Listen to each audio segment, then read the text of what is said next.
I'm live, okay. Mic test. I'm hoping I sound better now. I did some tweaking with the microphone settings, so we'll see about that. I am also preparing the art stuff. Right now, I'm preparing it. I have to find the files. Damn, okay, I have to find the files now. So please wait on that.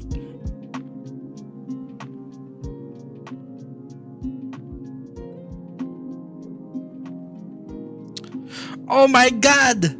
Where is it? Alright, I'll be right back.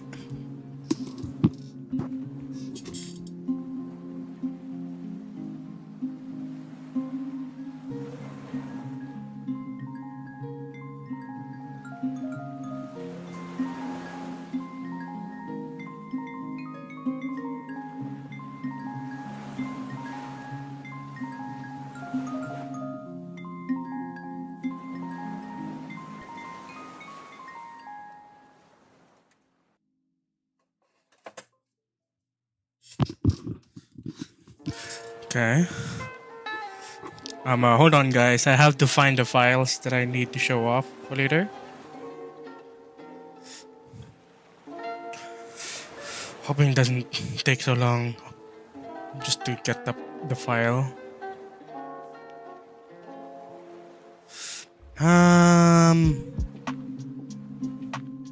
Okay, I found it.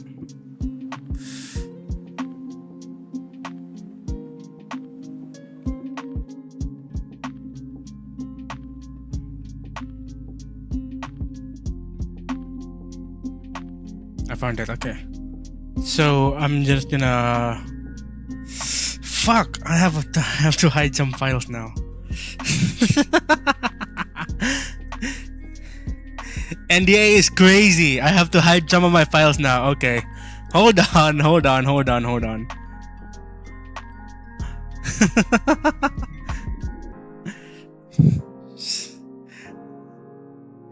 NDA is crazy.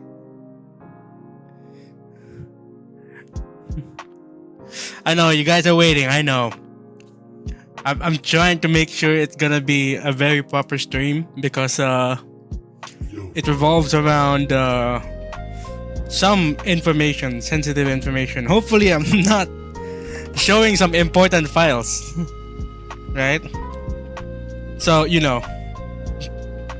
Hope you guys understand. Okay. So I found the stuff that I have to show. Okay, hold on. I still have to transfer it too. Fuck me. Nope, wrong files. I have several of them. Why didn't I prepare this earlier? This is gonna take so damn long. Jesus. I am so bad at this. I should have downloaded all of them. Okay.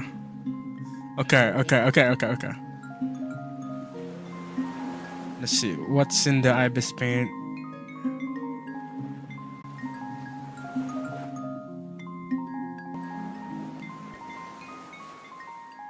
This will take a while. Finding several files. Hello? Hello? Oh my god! I was disconnected the whole time.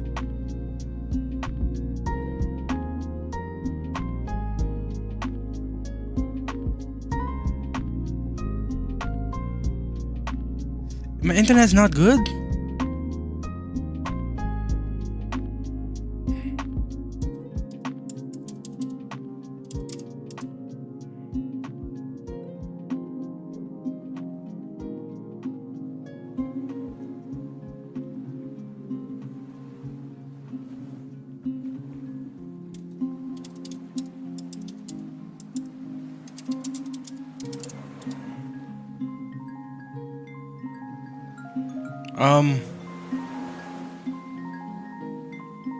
My internet's not good.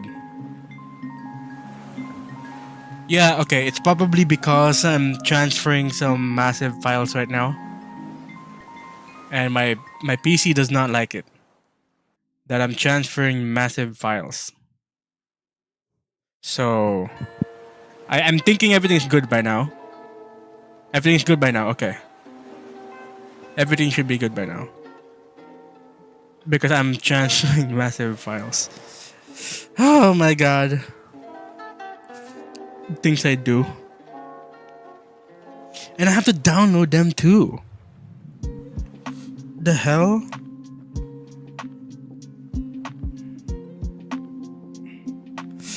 Oh, this sucks so bad. I'm hoping you guys can be patient with me on this one. This is... turns out not great. I am so sorry.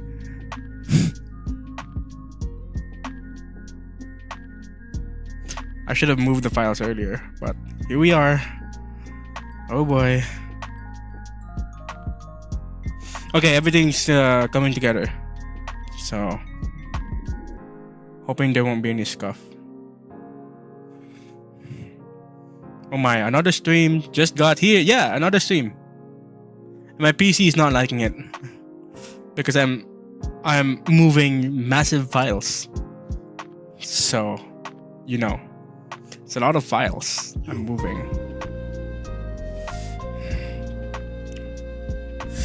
It was already over 9 p.m. I know. And I'm still not ready. Isn't that crazy? I might have to extend this to like 10:30. Like, I know I usually do streams until 10 o'clock, but I'm gonna have to extend this to 10:30. So hope you guys can hold out for me for a little bit.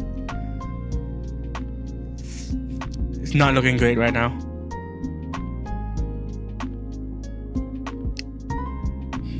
I'm still moving the massive files right now. Yeah. Midnight? No. Hoping it doesn't have to go that far up to midnight. Because tomorrow is gonna be a special day. I'm not sure if I should go too long. So, you know. 3 a.m. challenge? No way. I will not. I will not. I will have to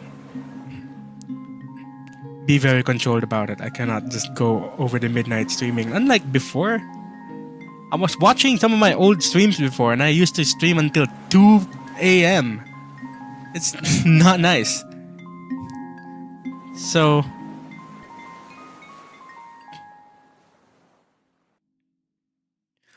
okay. 3 p.m. is where crap gets deep. Yeah, true.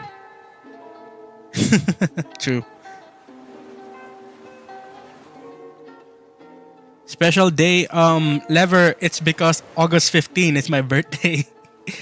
It's August 14 right now in my time. If you can look at the clock in on stream.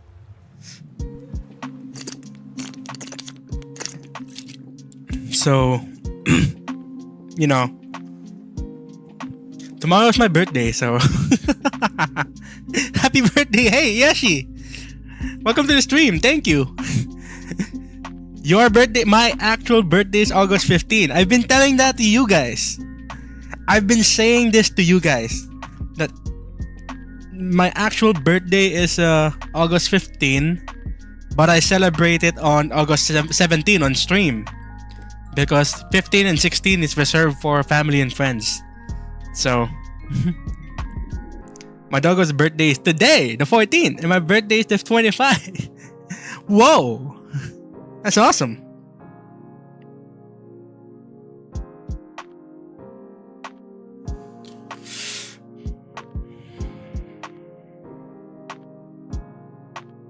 Okay. I think there's just one last files that I need to download. And then we're good for streaming. I'm hoping it's the last file. I will have to see. I'm just triple checking, double back flipping, checking everything. Make sure everything's alright. I'll have to open Ibis Paint for PC just to make sure.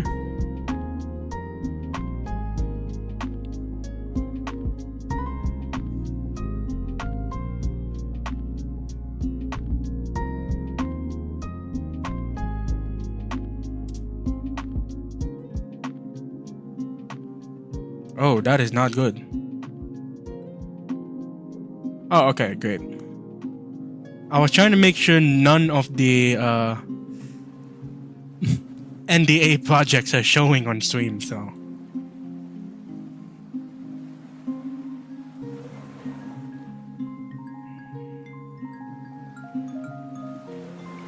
Okay, just making sure, double triple. I'm almost there, okay? Just hold out for me for a little bit. Hoping I'm not stretching your patience. Okay. We're Birdmont buddies, hell yeah! Birdmont buddies, let's go.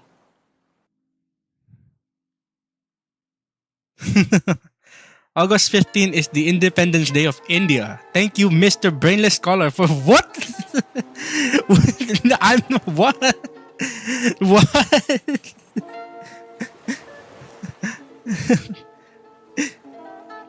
Do not celebrate me. Celebrate your country. And that's more important, isn't it?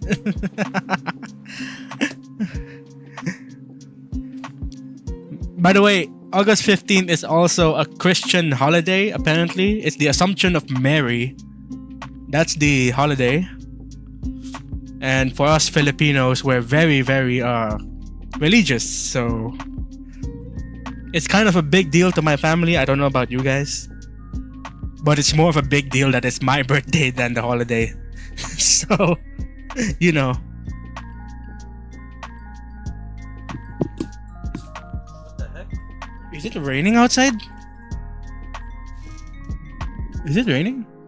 What the? Wait, let me check.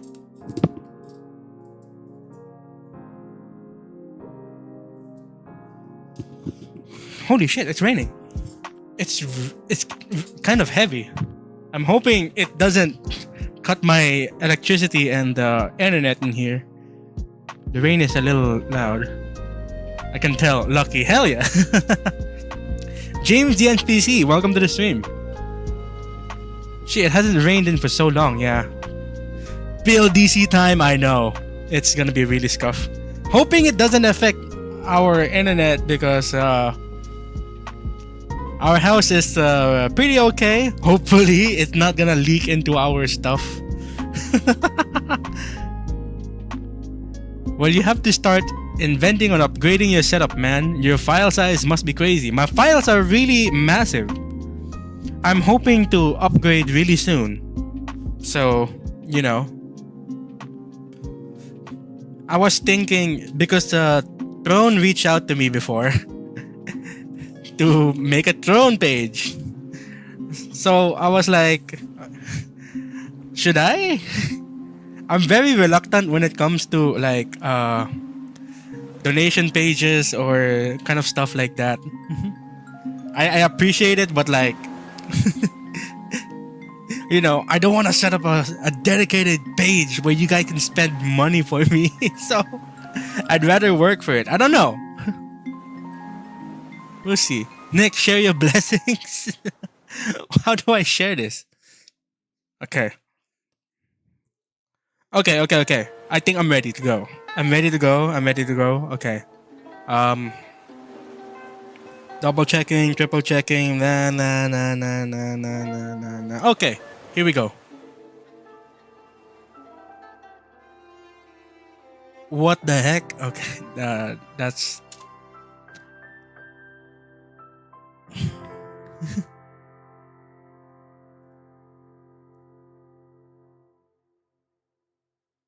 Okay, I was tiny for a bit. Okay, I'm back. So, okay, let me read chat for a bit. You missed how scuffed it was. It was really scuffed in the beginning, so I got it all figured out now. So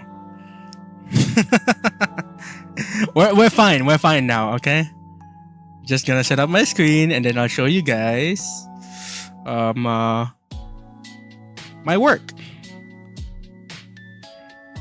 Okay, I have to clear out my notifications. I have to clear out some stuff, making sure no personal stuff comes up on stream. I have to make sure of that. If things starts to get weird, I'm gonna have to No! I closed the wrong VTube studio. Fuck.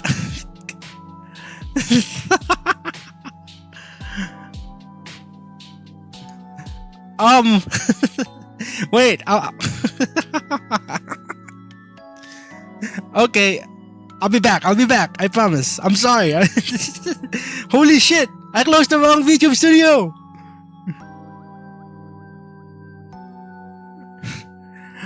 No way. I am back. I'm back. Nick gone. No. Okay. I'm back. Okay.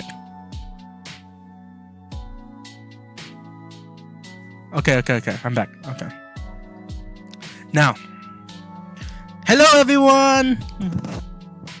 I want to say hello Zene, hello A Troubleshooting, welcome to the stream. James the NPC, welcome to the stream. So Pinyar, welcome. Ryan Not Pro, welcome to the stream. Leverboy is here. Hello. Yashi, yeah. Hello. Chad Cross, hello, welcome. Let's see, am I missing anybody? Okay. I think I got everyone. Okay. Now, today is gonna be one of those art stream. I wanted to do an art stream, but I figured I wanted to do a kind of informational stream that is related to art. And I decided that I wanted to share you guys some of my process. So I'm going to be opening up a PSD file of a commission. I have the permission of my commissioner to show the PSD file and the layers. I will not be distributing the PSD file. I will just show you the many layers of the artwork. What I will not show is the animation process. That's a totally different file. I do not have that ready right now, so if you're interested in that, let me know. Okay, I see Wadaga is here as well. Hello. Italy. I don't know. Italy. Hello, welcome to the stream. welcome. So, Bit Character, welcome to the stream. Nick selling his secrets. Okay, I'm gonna make a few announcements after the stream, or maybe near the end of the stream. I'm gonna be opening up a Ko-fi page very soon, and I'm gonna be letting out some of my assets on public, and you guys can download some of my brushes, my PNG assets, and all of that can help you with your art on Ibis Paint. A lot of my assets are curated to use in Ibis Paint. I work everything in Ibis Paint. Yeah. So, what program do we use? I use Ibis Paint, and I use Photoshop for, importing, exporting into After Effects, and I animate in After Effects. So that's all the programs I use. Ibis. Did I just got disconnected? Hello. I just got disconnected. Hello. Am I all good now? Can you all see me?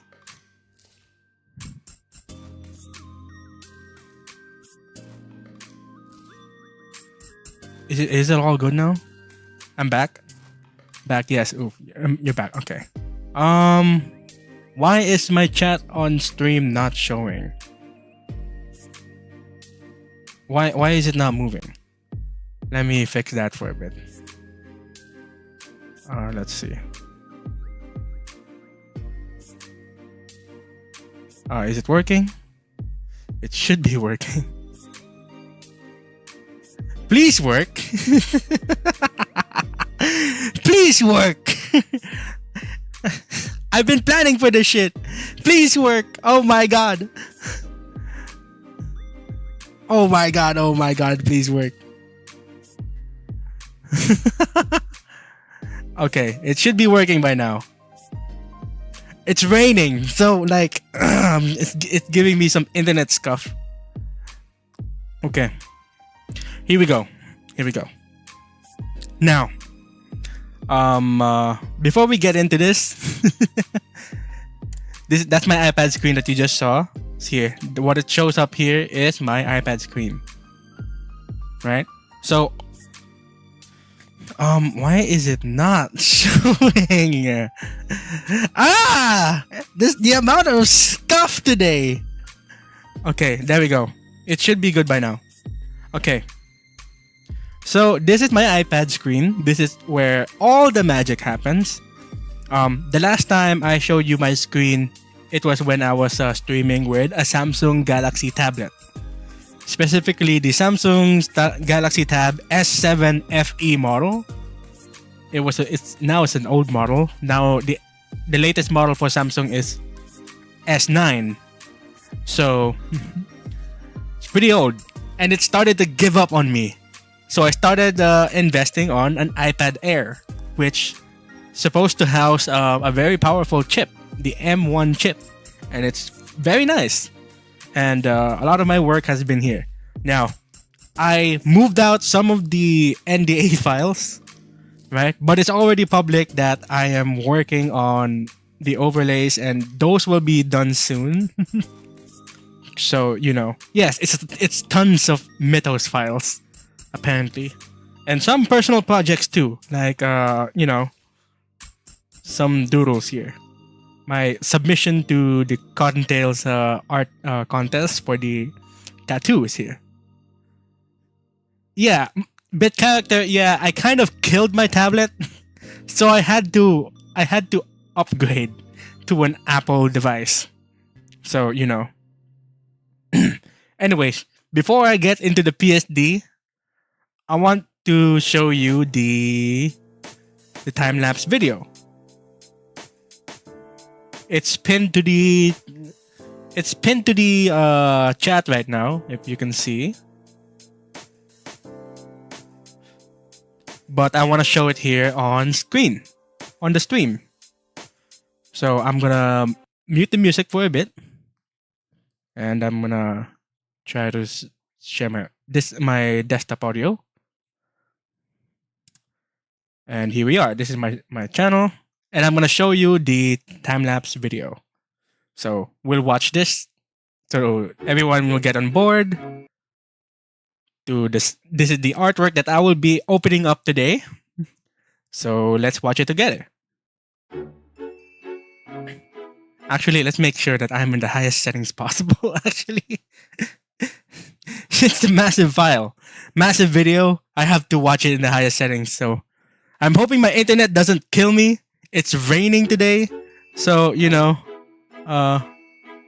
let's see it.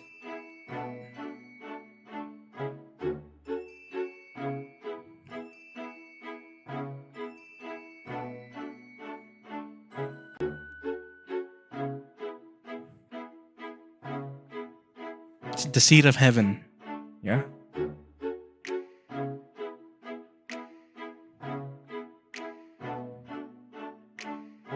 So this is it's not the sketch phase anymore. It's when I'm drawing the parts.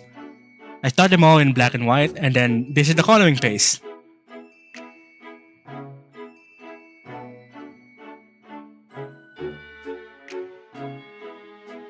And whenever I need more space for stuff, because putting it all in one canvas is a lot of work for the device, so I have to open a separate canvas.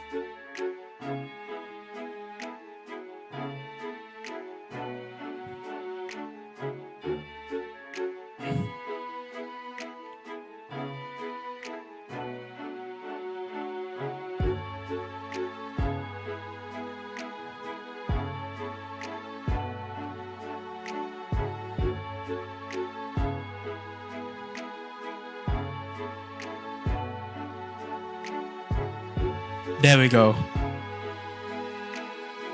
And it all came together in this animation. The underwater stardust.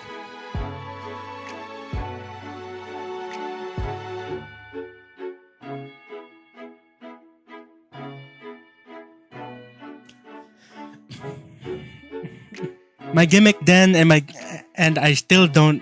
I still do this gimmick, but I haven't had an order for this gimmick. But this gimmick is when I take that artwork and expand it to a much bigger canvas. So this is the quote-unquote expanded animation commission.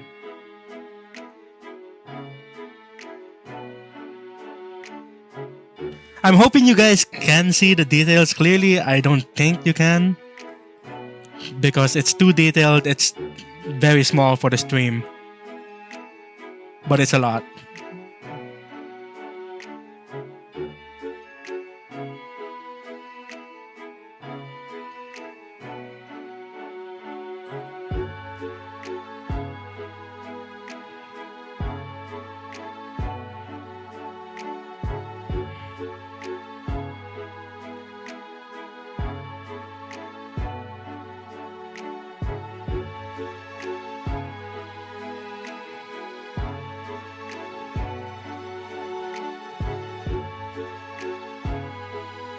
Look at that.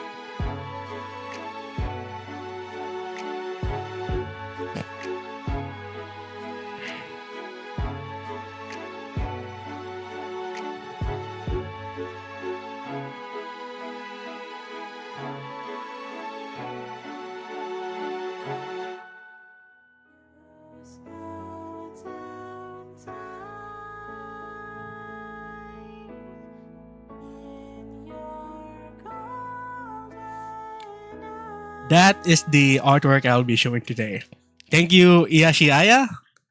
She's featured right here in the end screen. That's Iyashi Aya, my commissioner for this artwork. And I'd also like to give a shout out to the one who made the music. It's just not a channel. It's Star Symphony. It's the theme song of Iyashi Aya. So let's see. Let's move back to my screen here. And I'll turn on my BGM. Yeah, so that's gonna be the artwork I will be showing today. And I had it prepared right here in my iPad. Please be working. Okay, there we go. It's right here.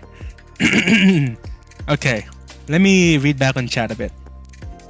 Yeah. Oh, Koi Boy, welcome to the stream. Am I allowed to swear? I really want to say, holy shit, this is so cool. Yeah, that's fine.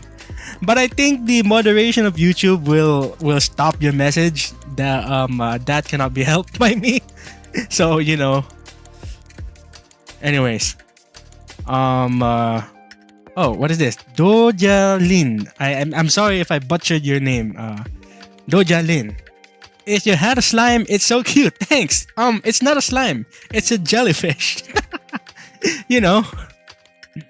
Okay, I'm reading back on chat for a bit. Give me a moment. Zene says, wait, Photoshop converts the time lapse into After Effects. Photoshop is just the program in between. So I export my files into Photoshop, into PSD, and then I import it as a PSD into After Effects. So it's just for compatibility. It's not really that I actually use it, but it's for compatibility. You know? Would be so cool to have your work as a background for real. Yeah. Except it's too detailed. I don't know it would work on the background. Usually, I prefer minimal stuff for the background because it makes things easy to see, but we'll see about that. I also like detailed stuff in the background, so. Bro, it's still insane how you make them, yeah. I got a lot of word about how insane it is. That's why I like to help clear the air and show you how I make it, you know. Absolutely adore Nick's art and the amount of heart put into it. Thank you, Yashi. Thank you. Oh, so since there's like a different encoding in PSD. Yeah, I've heard there's a different way they encode PSD. Right? The exporting of PSD is also different in Clip Studio Paint. So, I don't know, but I do not meddle on that part. So I just use the feature here. It says export as file type, and it says there PSD preserve layers. That's what I use to export, and that will go into my PC. I'd also share this particular file to my clients. All my clients receive the PSD files, you know, so they can check the layers and do whatever they want with it. I don't mind, you know. So anyways, it all begins with this file, this one.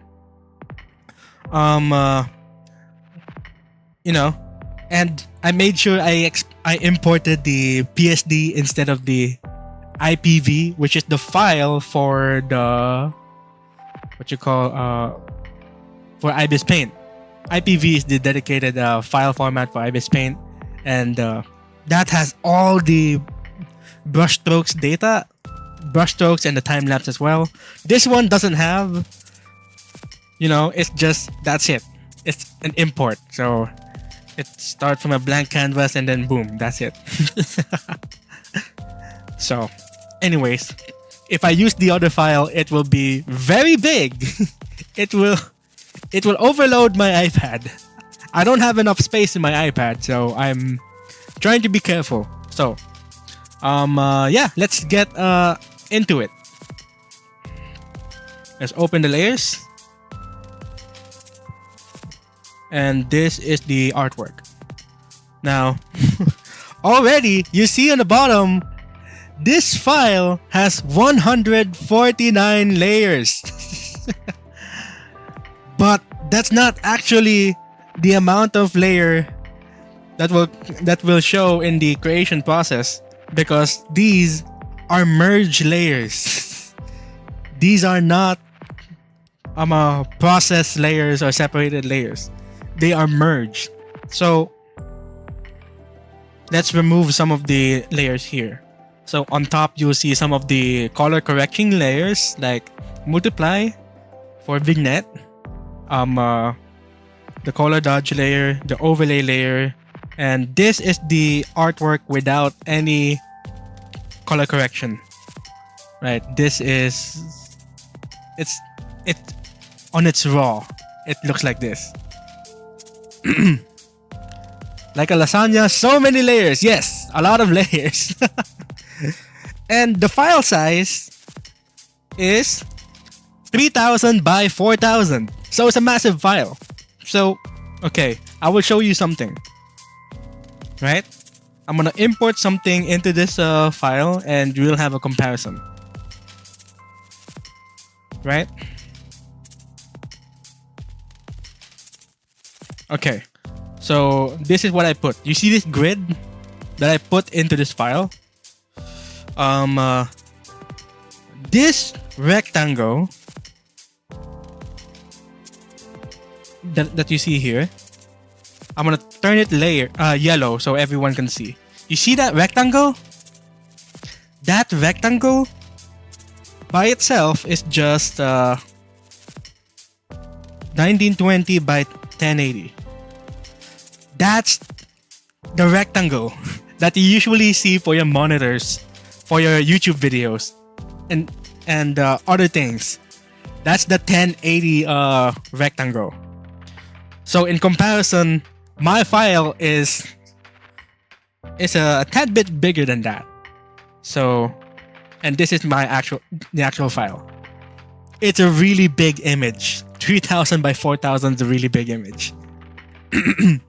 Anyways, let me read back on chat. Chibi TV, welcome to the stream. It's been a while. Good to see you back. It's always a treat to see your art. Thank you, Chibi. Welcome, welcome. Chris's God says, fake NicJellie lore. He may or may not be Cthulhu, space jellyfish controlling a really talented art nerd. That's not gonna be my lore, please. The parasite. I'm not gonna beat the parasite jellyfish allegation. No wonder it's so clear, no matter how much you zoom in. Yeah, it's a very massive file. So when you zoom in, like let's go to this particular corner, that's still a lot of clarity. It's a lot of clarity, and I make sure that I draw in pixelated format, so it's down to the pixel, very carefully crafted. So see this? That's just one pixel line. So that's just a one pixel line over there. See, I usually draw in this brush size, just one pixel. It's a lot, really. Let me just make a file here, a layer here where I can draw. So it's just one. That's how I draw, by one pixel line, right? And you zoom in, and yeah, that's the part. So, okay, let's dissect the artwork some more. So this is the raw color without the color correction. Let's see. And then the first layer you'll see is this one. This layer. That is still several layers. I mean, it's a folder, of course. It'll still have several layers. So it'll show here. That's one. That's one. That's two. That's three. That's four. And that's five. And I don't know what this is. Oh, it's an empty layer, so I'll just delete that. So that's like 1, 2, 3, 5 layers for this particular part, right? So that's this thing. It's too much. Yeah, it's too much for just one part here, right? That's the part here. And then there's more because I separated to be shown under the head here. So that's the other one. It's under this head, and it goes all the way back here. I have to make sure it's, you know, this one.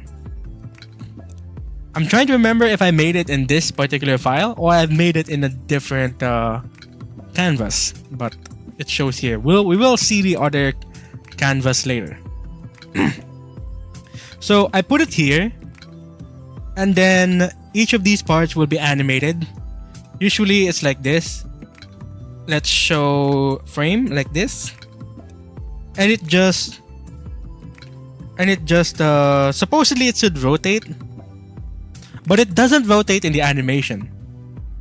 All it does is it just zooms out like this. Because if I wanted to rotate, I wanted the dark area like this one. You see this dark area? And then this is the lighter area where it's like lighter yellow. If I rotate it, it's gonna be like this. Now it's like the lighting is inverse. Like the lighting is down below and the dark is on top. So I cannot work with this for a rotation. I have to like animate it in a way where it just bounces and then rotates a little bit and then goes back to the original position. So, you know. What canvas resolution do you use? I used, like I said earlier, it's 3000 by 4000. It's a massive resolution. It's gonna break your mobile device. So, you know. Anyway, so let's move on to the next part. This is the head. That's the head. So we're getting into the body of the character. That's the head. And then I have some other color correcting layers like this one. So we'll turn it off a bit. So the head also has a lot of layers. Because it's a character art, right? So, and I wanted to make this character kind of alive in the animation. So I have to make sure, okay, I have to separate the eyebrows, the mouth. Did I separate the mouth? I don't know. We'll see. The eyebrows, in some cases it's gonna be the eyes, the eyelashes as well will be separated. So we'll see. So here, that's the eyelash. The other one is a stylistic choice that I have to remove the other one and make it show like it's under this bang. So we'll hide this one. This is the hair. right? And I have separations for the hair. So this is the line. That's the line, right? I merged the coloring of the line, so it's gonna be one solid layer. But in the beginning, it would have been a whole solid black line, and then I just color it like this, and then I just color some more with an airbrush tool, like this, like that. That's how I do it. So we'll undo all that. But this one has some yellows in it, so you know it will have a bit of lighting and all that. So let me read chat for a bit. Bit character says, is it not possible to split the color from the line art onto a different layer and animate the color? Yes, it's possible actually. Oh! I see you've subscribed. Huh? I was not expecting 2 new subscribers. Welcome to the stream. I forgot my subscribe alert is that loud. What the heck? Damn, welcome. Thank you for subscribing. Okay, anyways, let's start over on the message. Okay, Bit Character says, is it not possible to split the color from the line art onto a different layer and animate the color? So, it is possible to separate the line art, and then you have the color layer, and then you animate them differently. I did that a lot of times with my artworks on Mythos. I haven't fully released them yet, so I cannot exactly open the file right now because I want to give it a little surprise. But I did that. I separate some colors and then animate them differently. But there are times where I did it here too, and I'm gonna show you. You see this star part here? Those are animated as well. These stars, actually that's the wrong layer. It's this one, isn't it? The stars are also animated as well. They're not moving, but they're animated in the opacity. So in After Effects, I animate them to like blink in lighting and visibility like that. Just the opacity. So that's why I have the line separated and the solid layer of the color separated as well. So that's what it's for. This one as well. This is another layer, so we can show some variations. Like this. That's how it's animated in the animation. It's NDA, yeah, I have some NDA works on the Mythos, but they already posted it, but you know, I still have to ask some permission if I can open up the PSD. So, you know.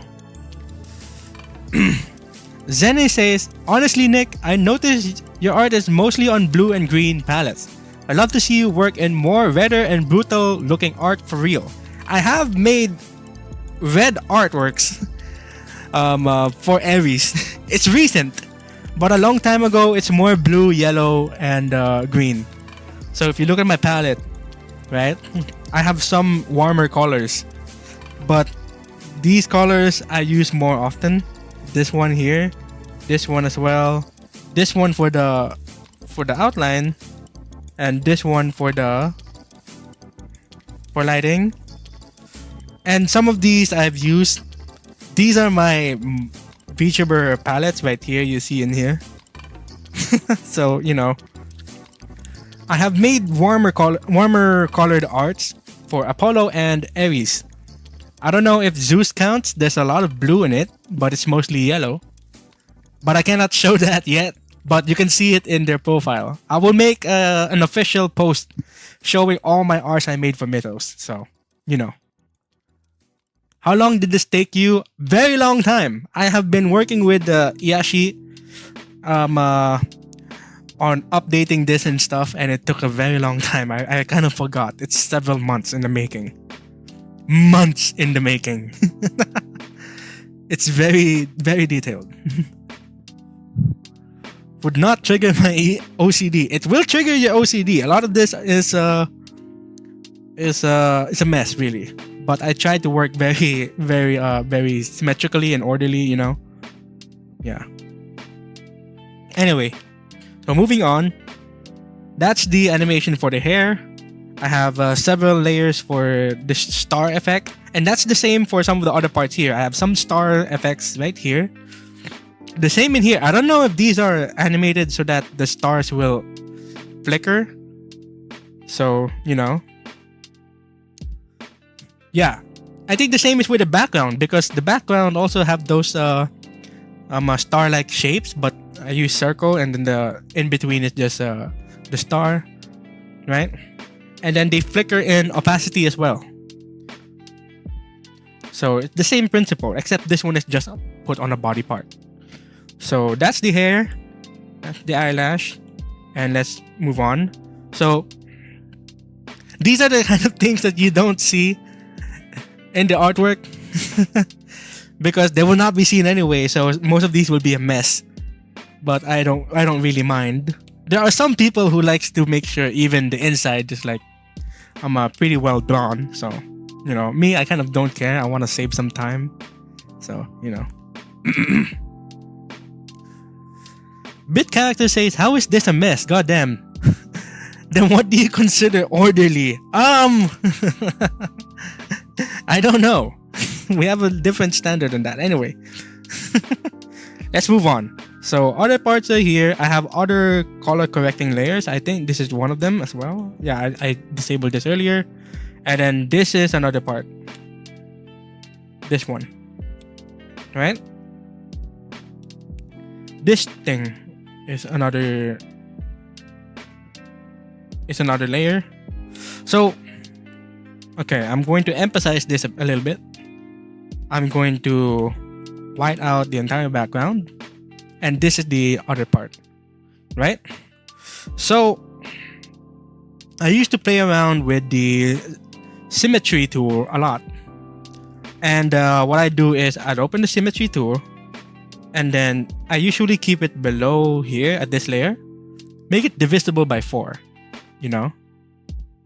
And then I would draw like this. Like, okay, I'll just make a shape like that. In this part, I could just use the lasso tool, right? And then I'll just draw on a particular division like this, and it will only show on that division. This case is just in this example, just this, like this, you know, like that. That's a fish. Anyway, so I did the same technique for this one. And I separated the shadow because in After Effects, if these are merged, I'm practically selecting the two of them, and it's gonna be like this. It's gonna make them merge into a solid layer. So I separated the shadow, and I can make sure I can select them individually, like this. So I'll click that, and then I'm able to animate this one, right? Although there are some other parts,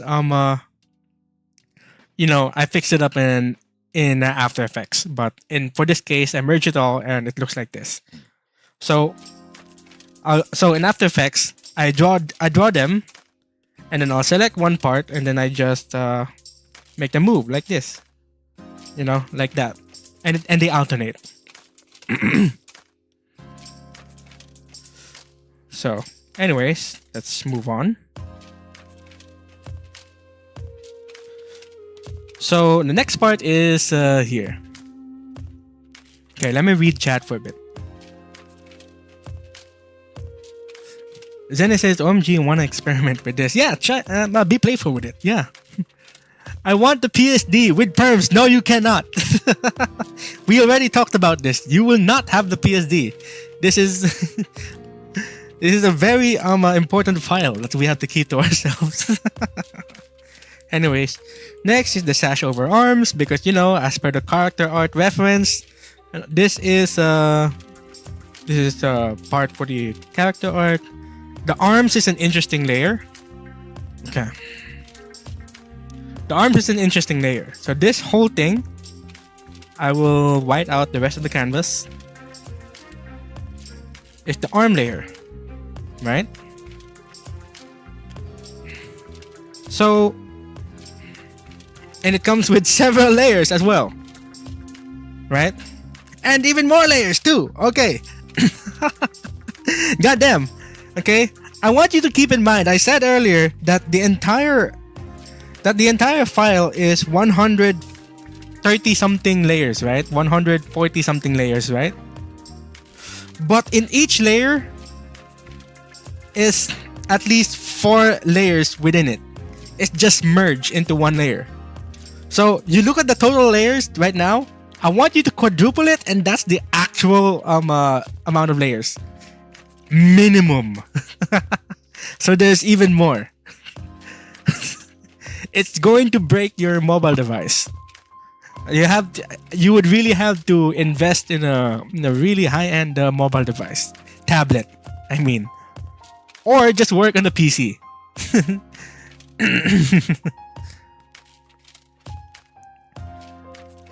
Okay. Zenny says, legit, I feel like you're better than artists a few centuries ago. What kind of claim is that? Yashi says, every time he gave an update, he had to say, not done, and I'm screwed. Yeah. Every update I make, I'm still not done. A lot of the times.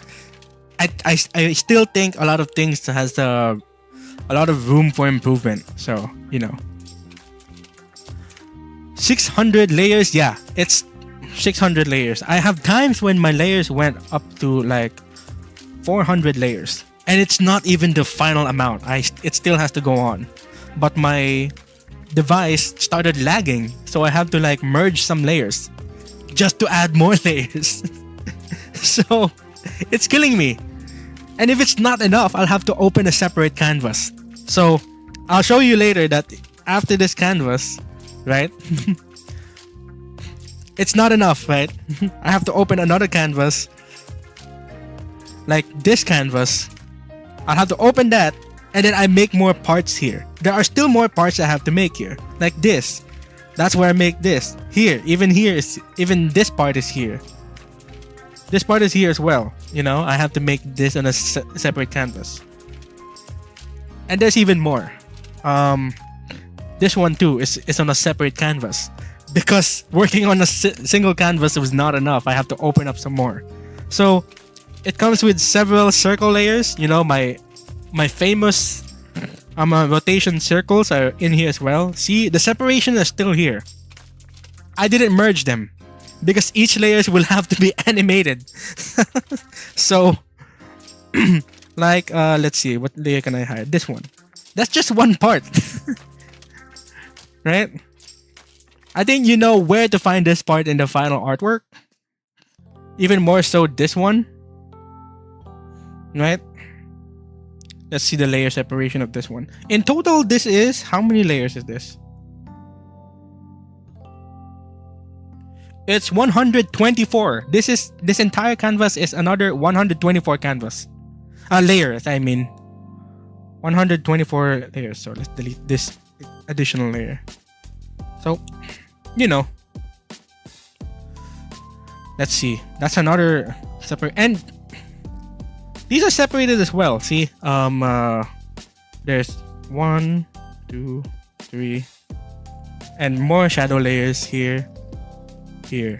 And the rest is just shadow. So, you know. Yeah. And I have to separate the colors as well, because I want them to move. And the colors will stay like stay in place, I mean. So the color layer and the line layer is separated. So let me remove some of the color layers. It would look like this. So let's say this one. This one could have been black. The line layer. This one could have been white. This thing could have been white as well. And this one is white. So in the drawing pace, I draw them black and white first, and then I just color them later. This is what it looks like in at one moment of the process. It's just all black and white. Right? And then I just fill them in. Like this. And there you have it. So let me undo all of that.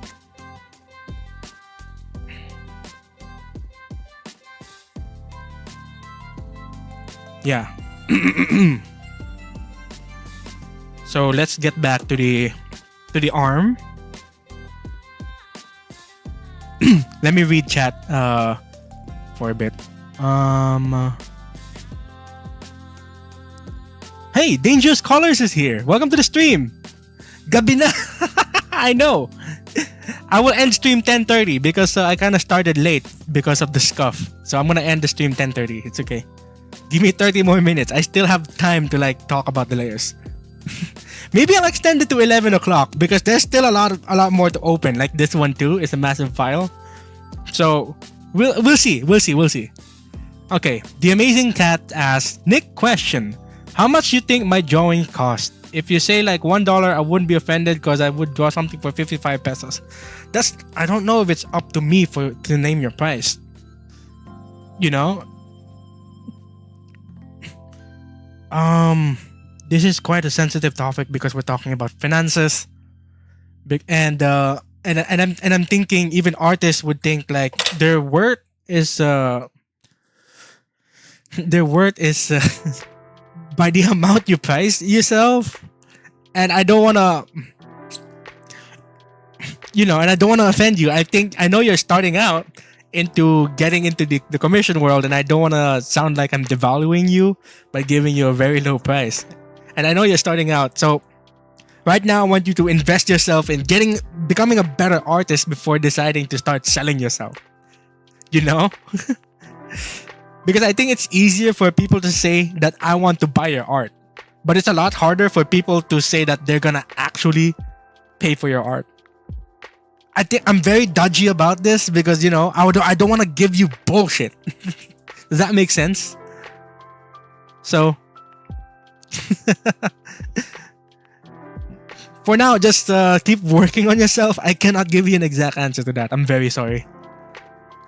So, anyways, let's continue to the arm layers.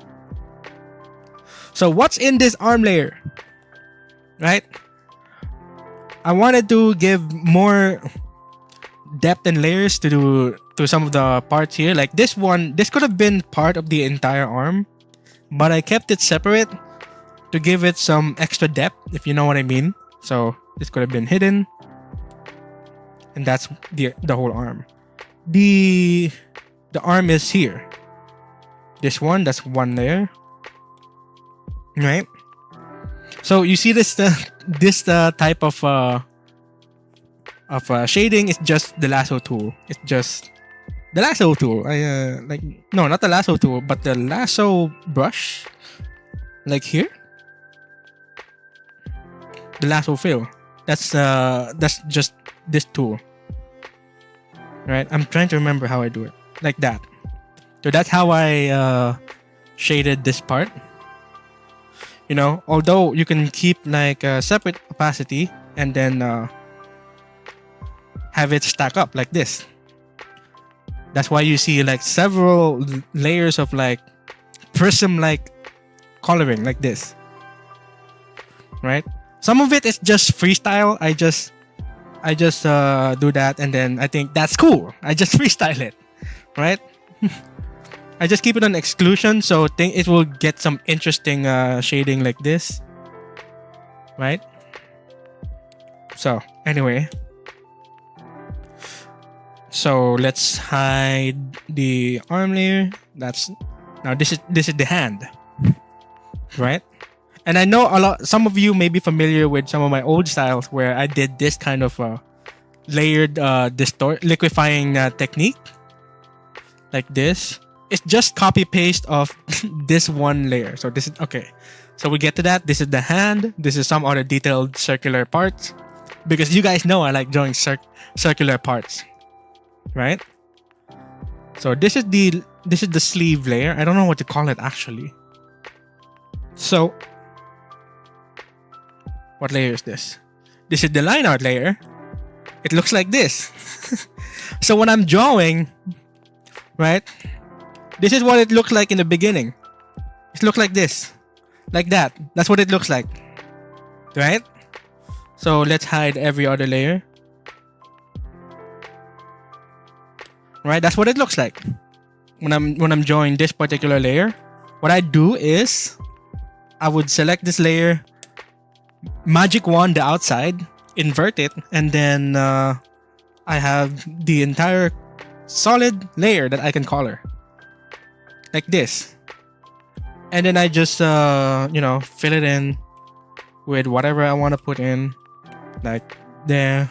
No, actually, alpha lock, color, and like that, and do your typical coloring stuff. So that's what I do. Let's undo everything. So here it is.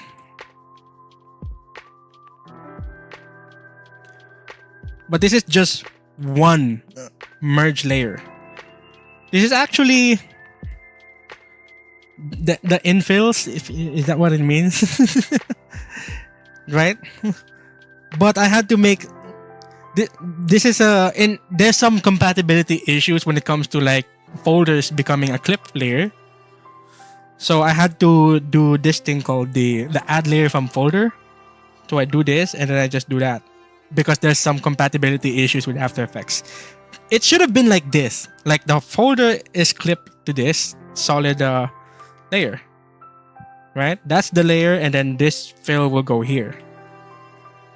But within this folder, let's remove the clipping, is some more stuff that I have to do inside it, right? So this is where the stars are, some more color correcting overlay layers. Let's turn off some of those, and then some overlay layers like that, and remove the stars. And this is some more coloring. Like I showed earlier, this is just some lasso fill shading, where I do something like this. It's like that.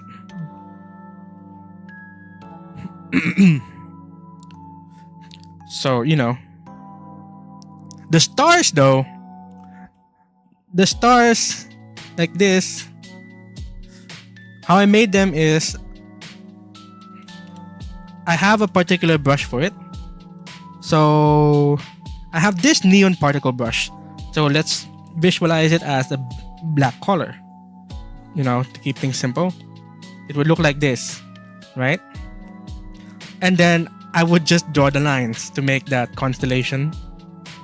So I usually use this custom fashionable pen, and then I'll just connect them like whatever it is, right? And that's literally my star. I just connect the dots. It's a very simple trick. You can do the same with some other spotter tool. Like my old art style would use this brush because they're solid circles instead of like this neon looking dots, but they're just solid circles, and I just connect the dots.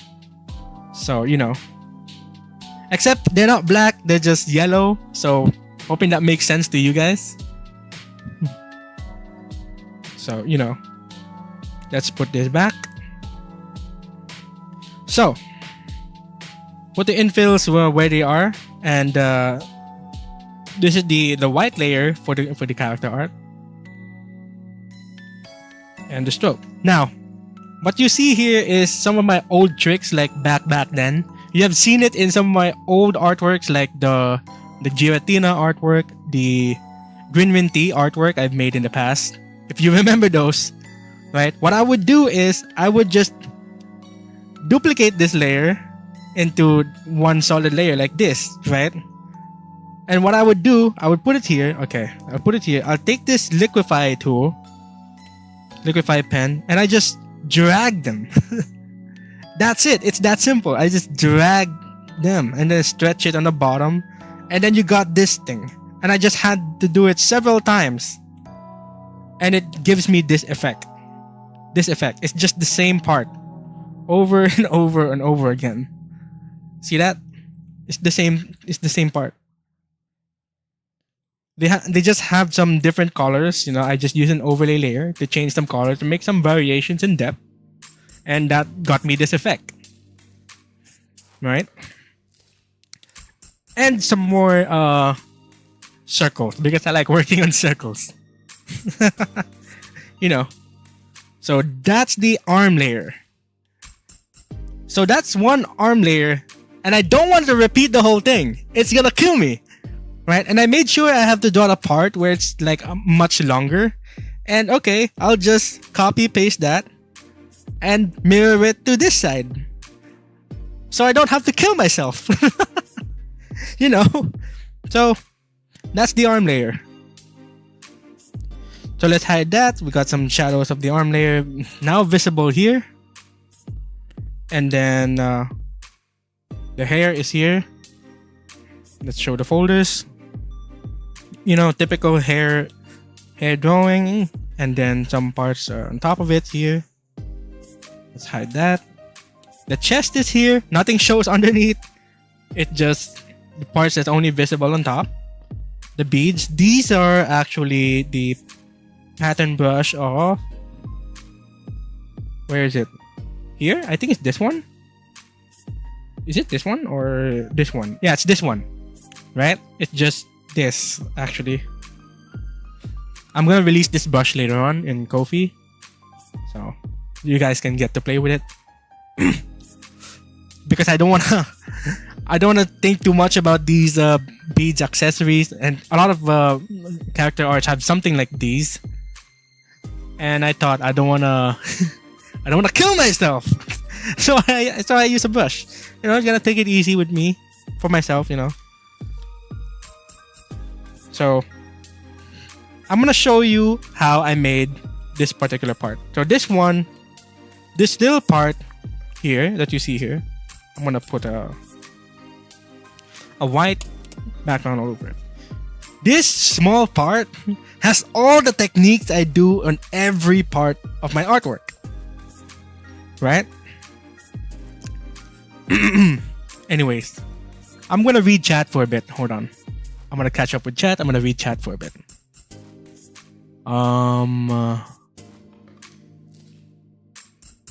Let's see.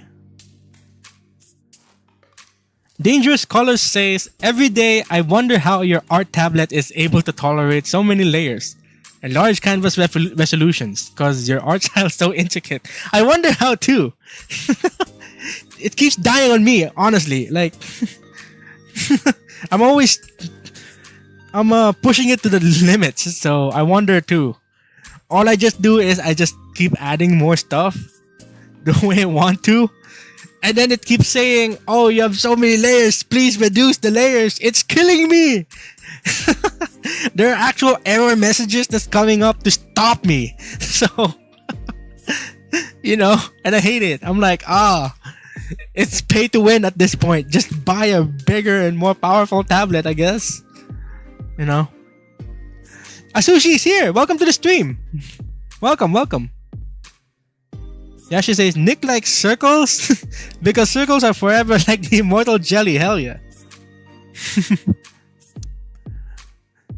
Yeah, that one piece will really take months to make. Yeah, it's a lot of layers and details to consider, honestly. Consider backups of your works. I don't keep backups. Everyone's supposed to keep backups. I don't, actually. Because when Ibis Paint, when my artwork crashes, Ibis Paint will do like a restoration protocol, and I'm back at it again. And Ibis Paint autosaves, so if I did a terrible mistake and then it crashes, that's when it becomes a problem. I cannot undo it. So Bit Character says Apple should hire you as a stress tester. True though.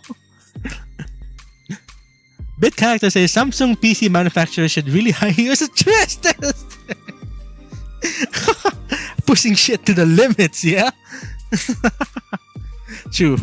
Okay. Anyways, back to what I was saying. I want to emphasize this one part.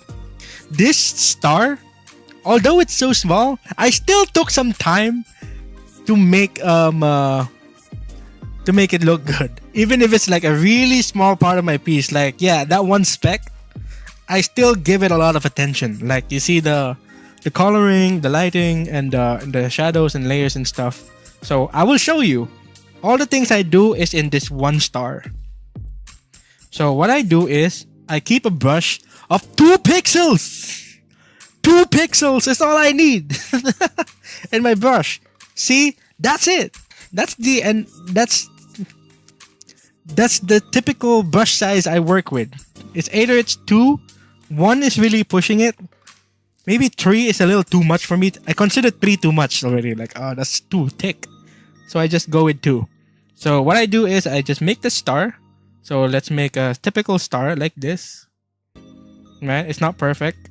Let me just do that one more time. Okay, so that's 1 star. Everything I do is in this star.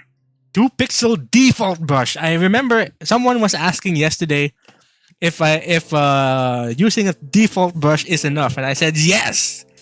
Default brush is enough. Actually, it's my most used brush. I just use a default brush. See, it's the circle digital pen tool. Another is this square brush. This is my substitute for the fill bucket tool, but it's just a really big square brush.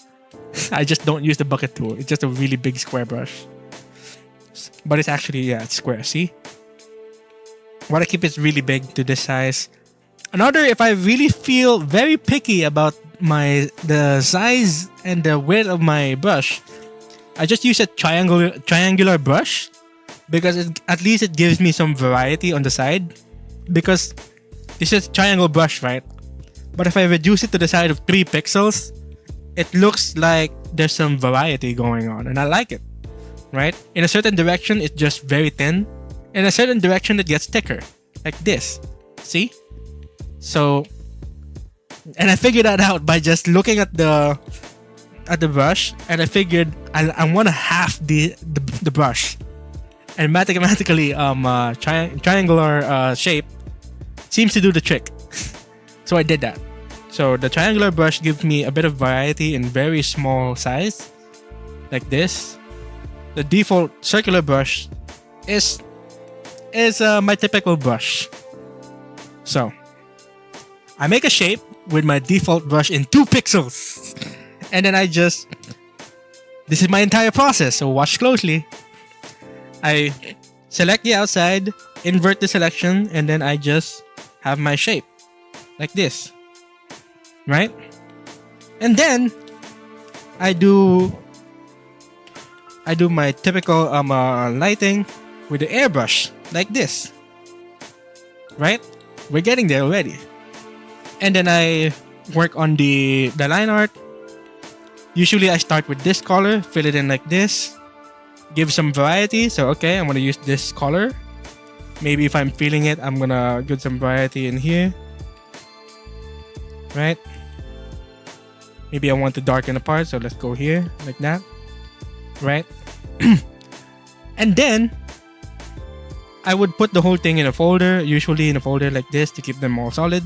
2 layers, and on the first blank layer, it'll be stroke to 2 pixels with this particular color, and another one underneath the stroke layer will have the drop shadow. I usually keep it at 25 pixels like that, and now you see it. This is my typical layer. So there's at least 4 layers that I'm working with. Each shape will have 4 layers like this, and then I give it some variety. Like okay, I want to darken this color, and then I want to use this color for here, like that, and then I brighten up a bit on one side like this, right? And if I want some more contrast, I go to the drop shadow layer. I go use this one if I want to keep it cool. This color if I wanted to go a little on the warm side. But since the artwork is cool, I'm gonna keep like a very cool shadow color like this one. And then I just draw around the edges. Give it some depth like this.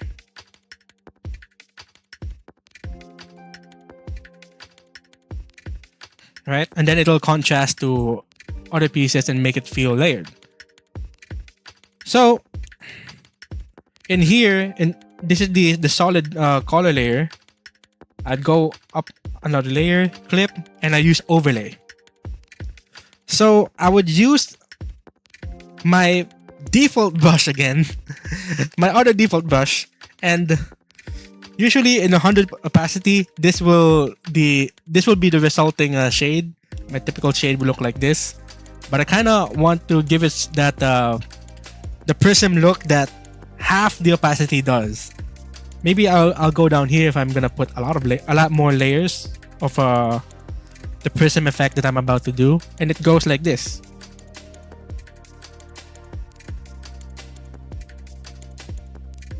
Right, and if I want some more variety, I just go on a brighter color and go like this. Maybe make the opacity a little more intense, and then it'll be brighter.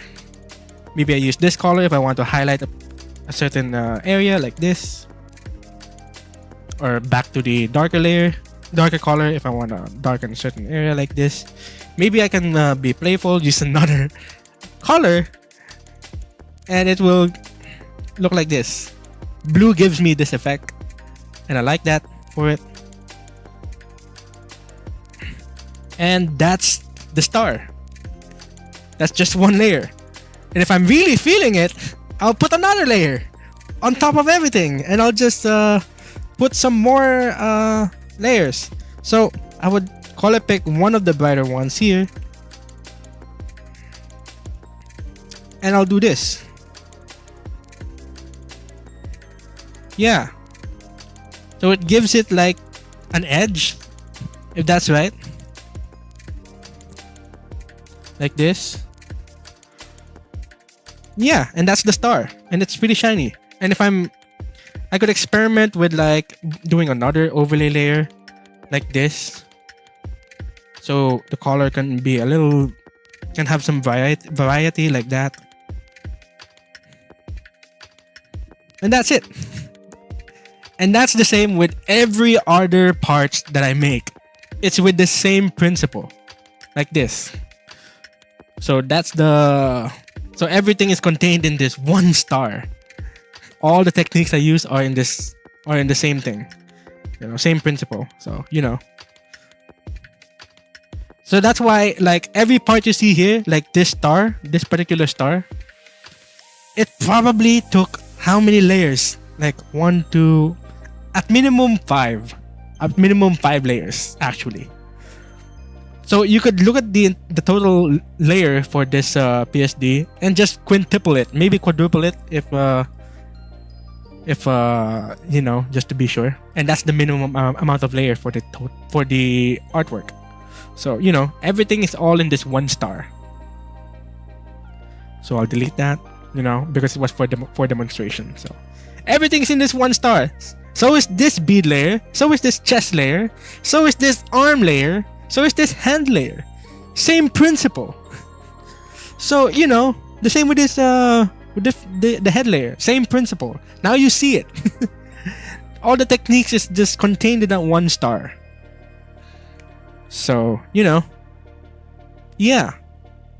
So let's remove some layers. This is the same arm. It's just copy pasted, right? And then the upper body layer is here. Just the star is just on top of the upper body layer like that. And then we move on some more. Okay, this part. Is it all merged? Oh, it's all merged. Fuck. Okay. Same principle, but I just used a circular tool, a circular ruler tool like this, and then I just used a mirror tool, and then I just draw around it, and then it gives me this circular shape. And then I used a particular pattern tool that gives me the circles here, right? And that's the circle, and with the same principle of the star. The same with this one, but it's like a more interesting shape. So let's get to this part. How I make the details. Okay, let me read chat for a bit. Let's see. BitCactus says NicJellie abused our product. Damn, okay. Dangerous Caller says, yo, kailangan ko na matulog, so I'm gonna hop off. Have fun with the stream, y'all. Yeah, thank you for stopping by, Dangerous Callers. Glad to have you here. Zenna says, frosted glass technique. I think that's what it's called, frosted glass technique. But I never give it a name. I called it the prism technique, right? It's just a bunch of like lowered opacity brush strokes. So, you know. Okay. Copying Nick's art style right now? Hell yeah. You're free to do it. You know. I don't mind. OMG, Nick made me flash everyone. No. No. Nothing showed. Damn, okay. So, anyways, now this layer. Okay. I'm gonna show you guys how I make my details. So let's widen up the entire canvas. So now you see these? Right. These are like I kept it a minimum amount of details for this one, so you can see these are the details I normally put in a lot of my artworks. You would notice this kind of like a detail in most parts, and those are made with the outline brush. I like using outline brushes. So everything is made with just this brush. I take an outline brush and then I draw, right? So already in this brush, a lot of things already happened in one stroke, right? So there is a solid white color, and the line art is like kind of already come together with it. The black stroke that comes with it, right? So already just seeing just how I made them, like that, right? And then you just follow along the flow, and that's the detail already. I just remove the white, separate the white and the black, and then I fill in my colors, right? But that's the bare bones of how I make my details. It may look extremely daunting in the final piece, like in the final publication, but it's not really much, really. It's that simple. Looks like I'm getting an outline brush. Yeah, get an outline brush. It's really that simple. Because a long time ago, when I make my details, okay. Oh shit! I'm running out of battery. So a long time ago, I was trying to make details, and my brushes is the typical outline brush. It's the typical default brush, right? And I would draw them like this, and then I would just do that, right? And then I would make my details and all that, and like that. But I noticed the more I draw, right, I like doing these things, this tube-like thing. I like doing that a lot, but they're not very uniform. So I'm thinking, what's an easier way to make those kind of parts? You will notice that I did that in my Iron Mouse piece. It was the first time I used the technique of using the outline brush. It's when I made the piece for Iron Mouse, right? because I like doing uniform stuff with some spacing and like that. And you would notice like, okay, maybe in fences I like doing it like that. In columns I like doing it like that, right? But it just doesn't feel so uniform. I mean, I could do it with a symmetry tool and just do that, right? And then I'll have parts that look like this, right? And more details like that, right? But it didn't feel so uniform to me, like and the details aren't gonna be so visible. At least in the outline brushes, it gives that adequate enough spacing together, and it makes it visible, so it shows like this.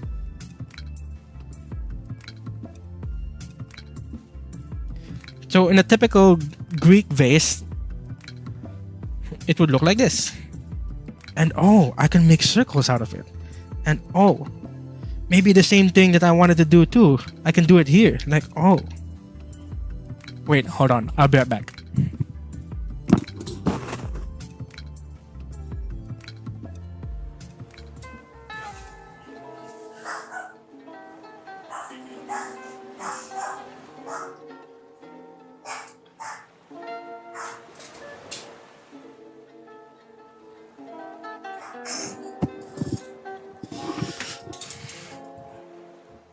Mic test. I'm back. Okay. Anyway. I'm back. Let me read chat for a bit. Zena says, bro really just made a masterpiece with 20 strokes. Yeah. I'm telling you guys, it's not that much. Right? The outline brush does a lot of work for you. Right? It can give you like a solid layer like this, and then I'll just draw on top of it. Right? Like that.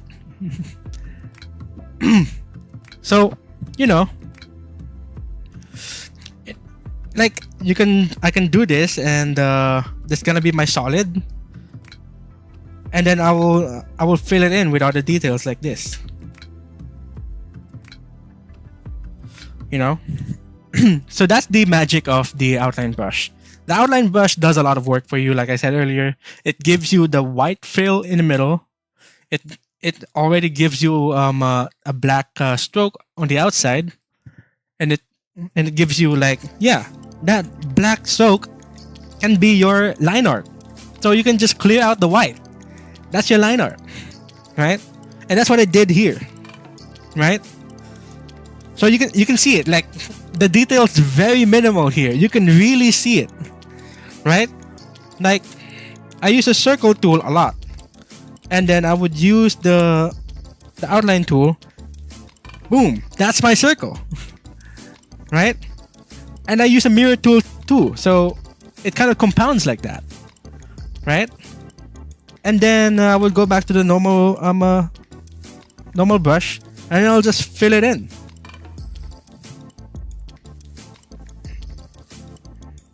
Like that. And then things can get really intricate like that. It's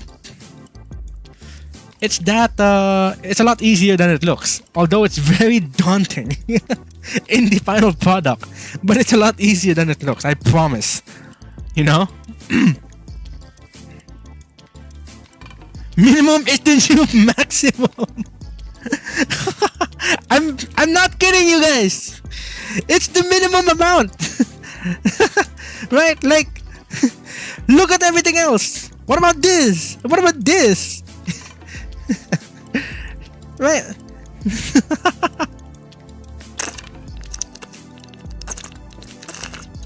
Let me hydrate for a bit.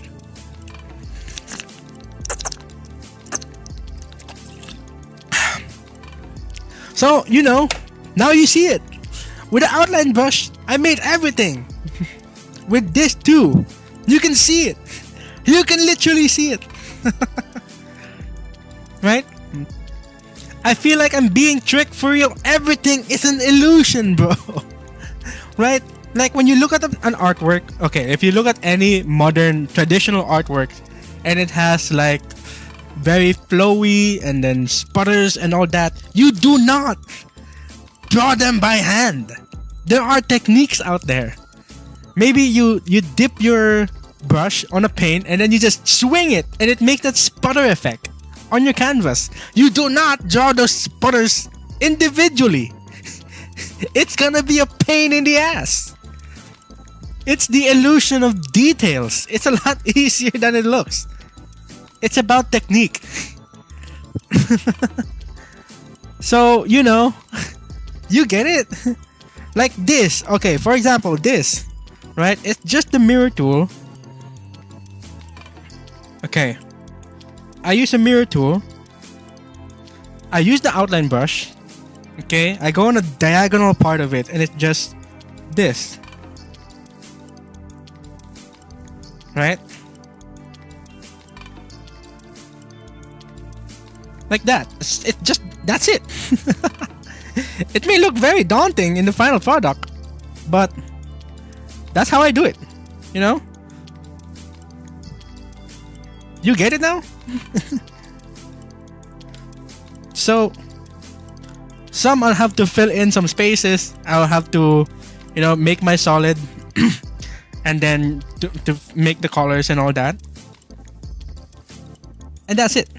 So, and then I did my typical star thing that I showed you, where I do the prism type coloring, the line art getting colored and the solid having gradients and like that, and then the outline and a drop shadow, and that's literally how you do it. I'm doing you guys a favor right now. It's a lot easier than it looks. Please do not be intimidated. Everyone can do this, right? I know some of you are very intimidated by a lot of my pieces, but you know, I wanted to give you guys some hope that you can do this. So anyways, I'm gonna read back on the chat. So, GC the creator, welcome to the stream. Yeah, welcome. Hope you enjoyed the stream. Hope you guys are learning. Most importantly. Anyways, so let's get into some more layers. I think the most daunting part of my piece is not just the details, it's the amount of layers that I have to put in. See? It's still a lot of work. Like, although like some of my process I've found ways to quote-unquote shortcut it, right? It's still a lot of work. This piece still took several days, several weeks, several months to finish. It's still a lot of work. I still have to figure out what's the best color combination. I have to figure out the composition, the composition, right? And all that stuff. The principles of negative and positive spaces. Does it look good like when it's put all together and all that? You know, there's still a lot to consider.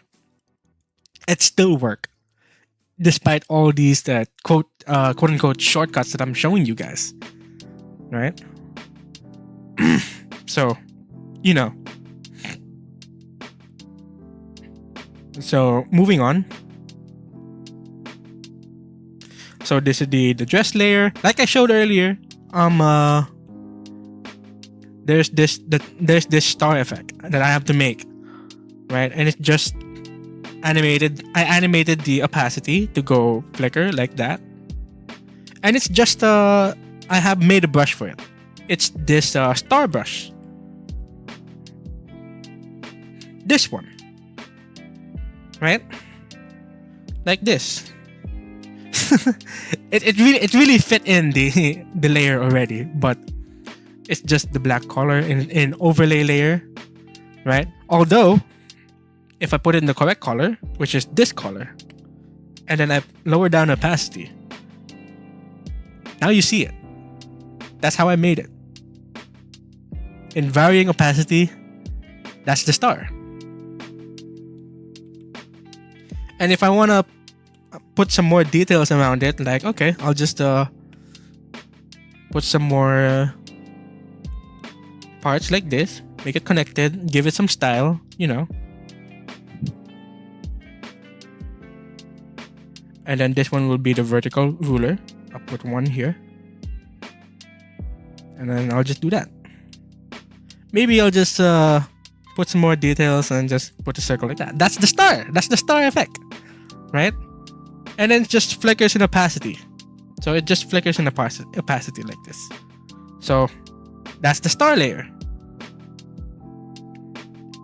I like working on overlay because it gives some really nice color in the end. So, you know, I use overlay a lot, and I'm kind of used to like how the overlay layers computes. So, anyways, I'm gonna be right back for a bit. I need to charge my iPad. It says 5%. I am cooked. I'm gonna be right back.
my god!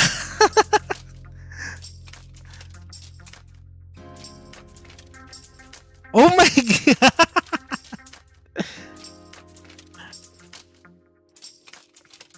Oh my god! What is happening? This cup is real. Okay, moving on. I think I've talked enough for this layer. So let's move on. Right? So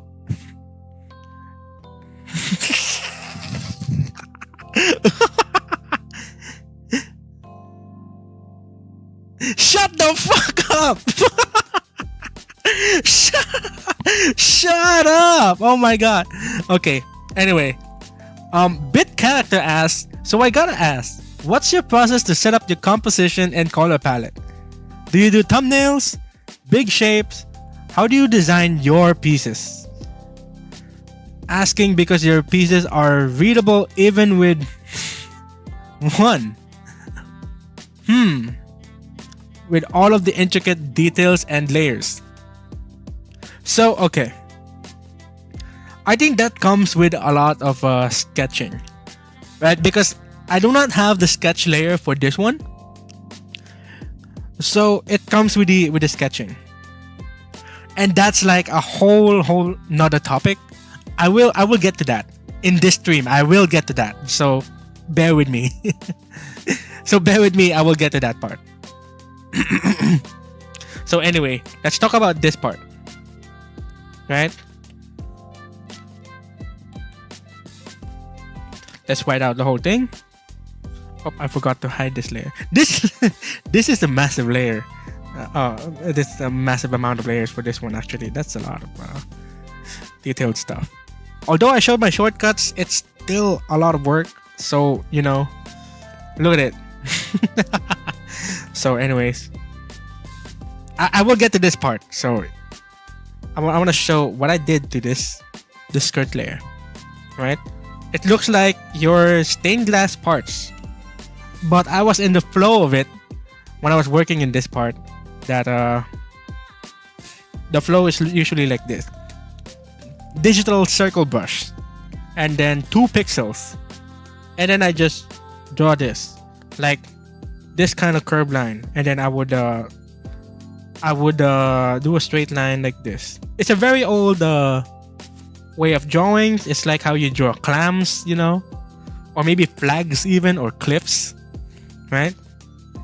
Usually in cliffs you just do this and you just draw that. It's like how you draw your flags, right? But I play around with it, just doing this kind of motion, right? So I'm just stroking it like this.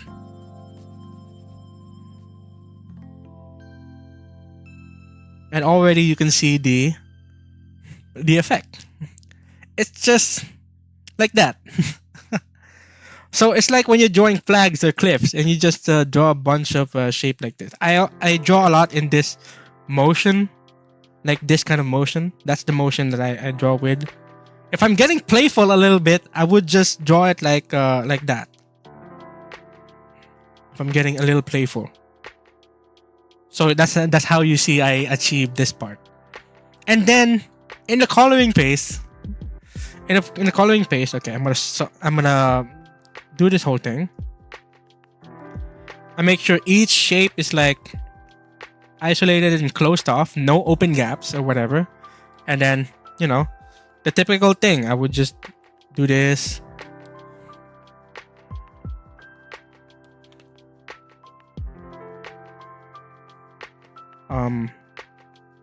Oh shit, it's one layer. Fuck me. I'm gonna... Okay, and then... Fuck! The wrong layer! Wrong selection, I mean. There! Ah, shit!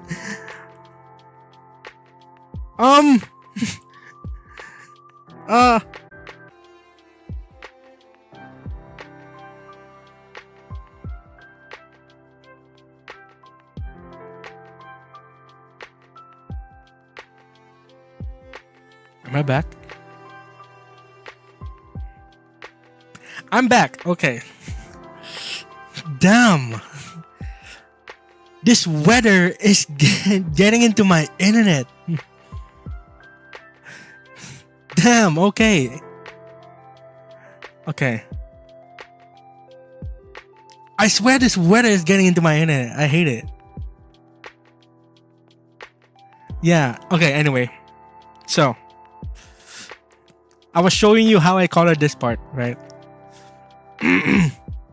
So. Usually. Typical thing. Okay. Solid color. Okay. And then my typical stroke and what the heck? My typical stroke and outline, stroke and drop shadow. I mean, I always do this a lot. What? Why is it not showing? Okay. Typical stroke and shadow like this and like this. Right? Okay, and then typical coloring the line art like this. Maybe some parts will be a little darker like this. Like that. You know. And then here. This is where it gets a little playful. I used the bucket tool. Finally. Using a bucket tool. Imagine using bucket tool. So, I'd select the line art as my reference. And then I just get playful around. Like this. You know, you gotta be playful a bit. Maybe I just gotta switch up the colors like that. Right? And then, you know, it has to be an overlay layer, but it's not gonna show because this is a white color. Overlay layer on top of white color is not gonna show. So, okay, you have to put some shade around it. So it will show. Like this. Right? Maybe it can get darker like this. Okay, that's a little more accurate. Yeah. Like that, right? Usually I use this color. Now it's showing. And then a little darker if I'm feeling it like this. That's the technique. Right? And then fixed up the coloring a bit like this. And if I'm feeling it, you know, just like this one. I like the pictures where what you call this? Where you use the gold pens on watercolor. I like those artworks where you put gold pens, gold leaf on watercolor paintings. So I give that energy by just doing this. It's the same feel. Maybe a little more saturated yellow is with this. Right? And there it is. Embossing, yeah, you're right. Right? So, you know, there it is. That's how I made it. There. And then your typical overlay technique that I do, the prism technique where I showed in the star. You know, same principle. Maybe if I'm playful, I'll just switch up the colors a bit like that.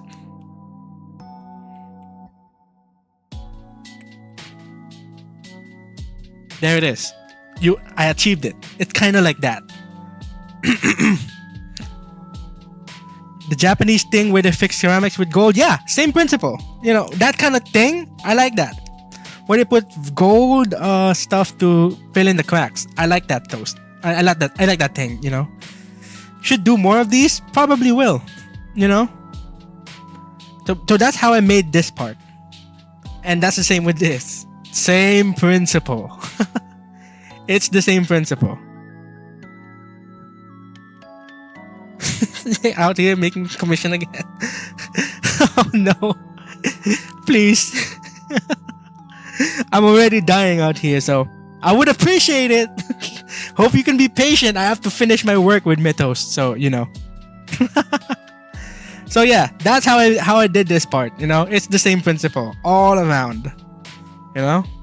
So anyways, let's delete all that. I hope this is I hope you guys are learning, so you know. Let's see. Now, this is a little complicated. I think since I've showed you some of my techniques earlier, you guys probably understood how this leg layer, which looks a little daunting, is made.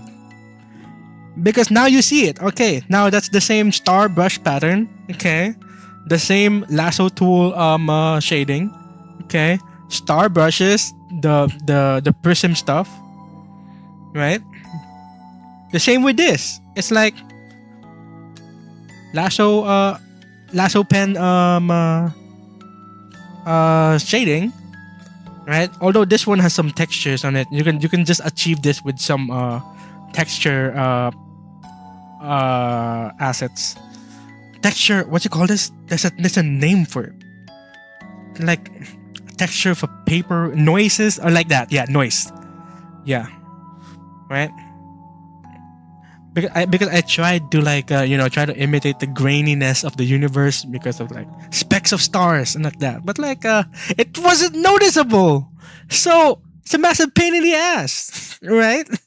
So, anyways, legs, same technique. You see the prism type coloring that I use, right? And this one is a little it's the same thing, It's just that the color layer is lowered in opacity to give that glass look. Yeah, now you can see it like, oh, no wonder, right?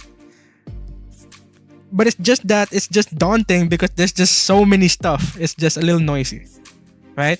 This one is not as hard as it looks. It's just okay.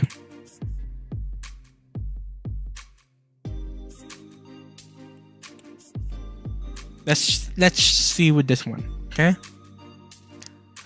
So this one is not as hard as it looks, right? I just have a kaleidoscope tool, and then I have a circular tool like dead center. Okay, there's a technique that I use in Abyss Paint. Is if you have your canvas snap to the there. If you have your canvas snap like this, okay. It snap to the center of the screen like that. There, it snap, right? You can have your circle tool dead center, so it's so symmetrical. It's dead center, right? You see that? Dead center circle. That's what I love about it. Now, the circle tool on the mirror tool is dead center. See? No deviations. No deviations. Right? Clean. Very clean. So, the same principle. I just use circle tool, like that. Your typical thing that you like to do, you want to draw. The star is just a star brush. It's a pattern. Like this. Right? Some opacity, and then boom, do that, right? Although it can get a little messy, there, like that. This one's good, and then you just decorate it, and then do the same prism technique that I do. So, and then this thing. Right? Okay.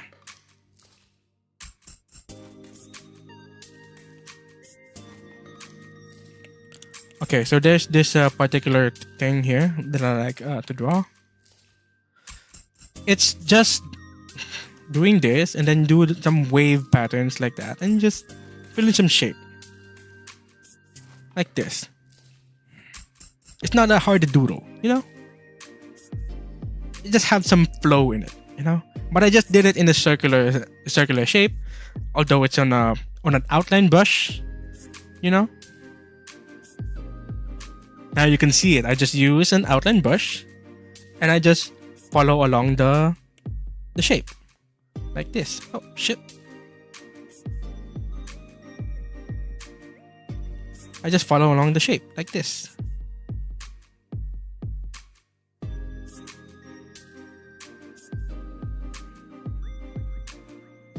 you know, now you see it.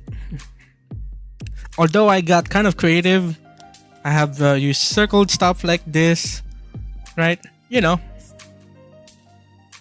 And then there, I finally used the correct brush. That's the bead brush. Follows along. Now, there's this interesting part that I want to show. What about this thing? It's just this. I have this circle pattern brush that I like to use. It's just this. No, not this. Actually, let me get rid of that. It's just this one. Right? But it has a lower opacity. So I just compound the opacity. So one will get darker and one will just stay light. Right? And that's how I do this. Although this is just black color. So, you know, you'll have to switch it up a bit to achieve this one. Right? And now it all makes sense. With all the things that I showed you, yeah. I'm gonna dissect the layers so you'll see what they look like. What are the hidden parts from these? I'm gonna dissect it to you guys. Right?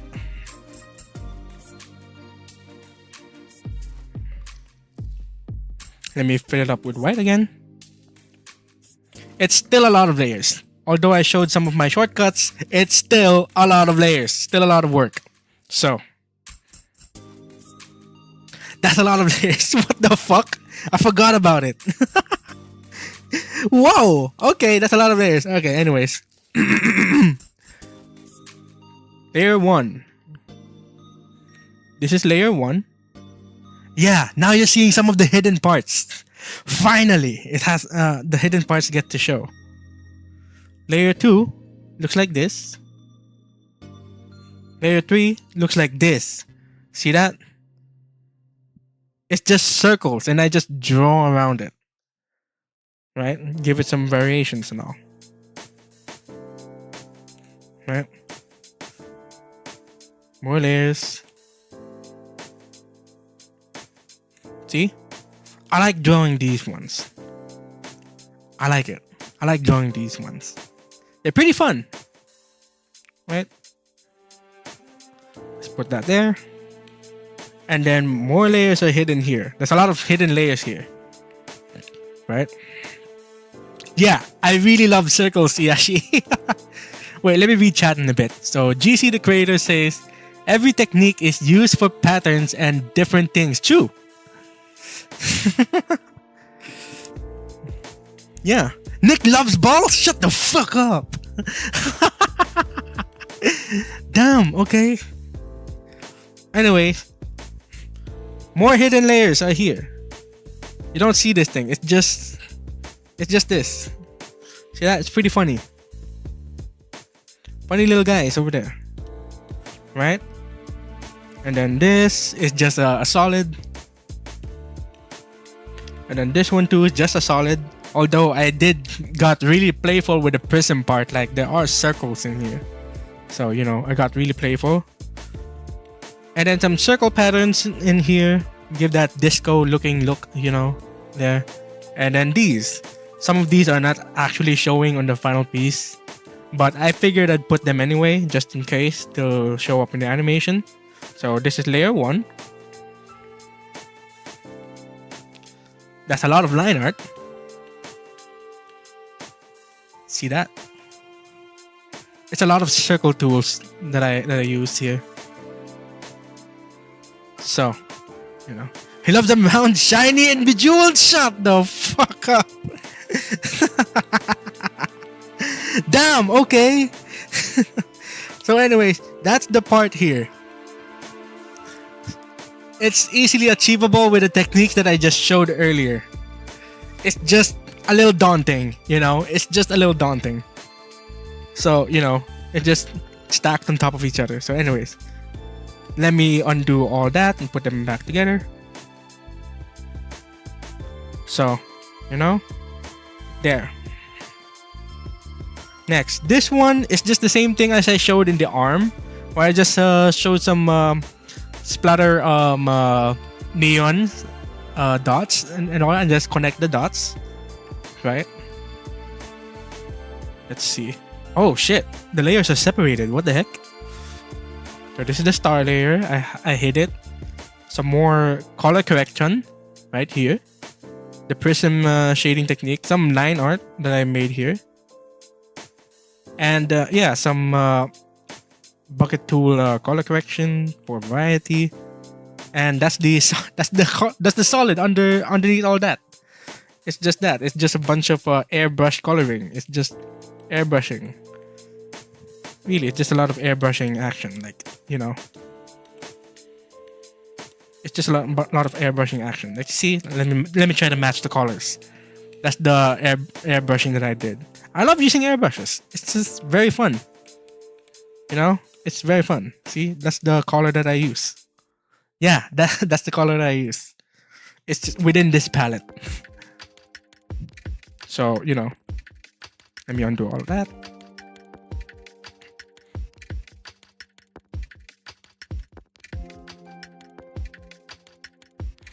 So that's the skirt layer. Let's see, what is this? Oh, the hair layer. This was the most pain in the ass thing to make. The hair layer. I was wondering, how do I make this shit? See, at the time I was not that great with like flowy stuff.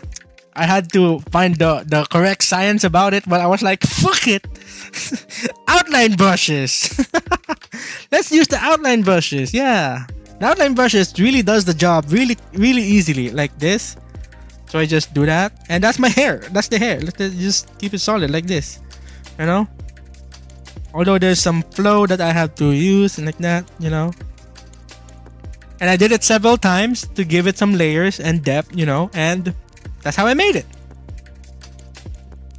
But it was a pain in the ass. It's still a lot of work, you know. See? So, you know. So let's keep going. Let's go rapid fire a little bit. Some more star pattern stuff here. Okay. Some shadow layers, you know, to get some depth going on. And then the corners. The corners, okay. The way I do it, I have this thing, right? I would set this to 8.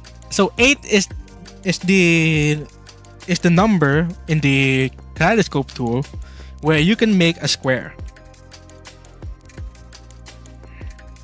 like this. So in the kaleidoscope tool, 8 is the number for squares. Oh, fuck me, it's still loading. So there, it's for square, like that. So in other numbers of the kaleidoscope tool, 4 is what I used if, like, you know, let's draw an arrow like that. Although it won't show on the side like that. So there's some amount of divisions where you can make sides a little exclusive from each other. But 8 is for squares. So you can guess that I have to use the kaleidoscope number 8 for the corners, like this. So things can kind of get creative. I would do this, and then I draw my parts, right? So same thing, like this, and then the thing that I have to do, right? There you go.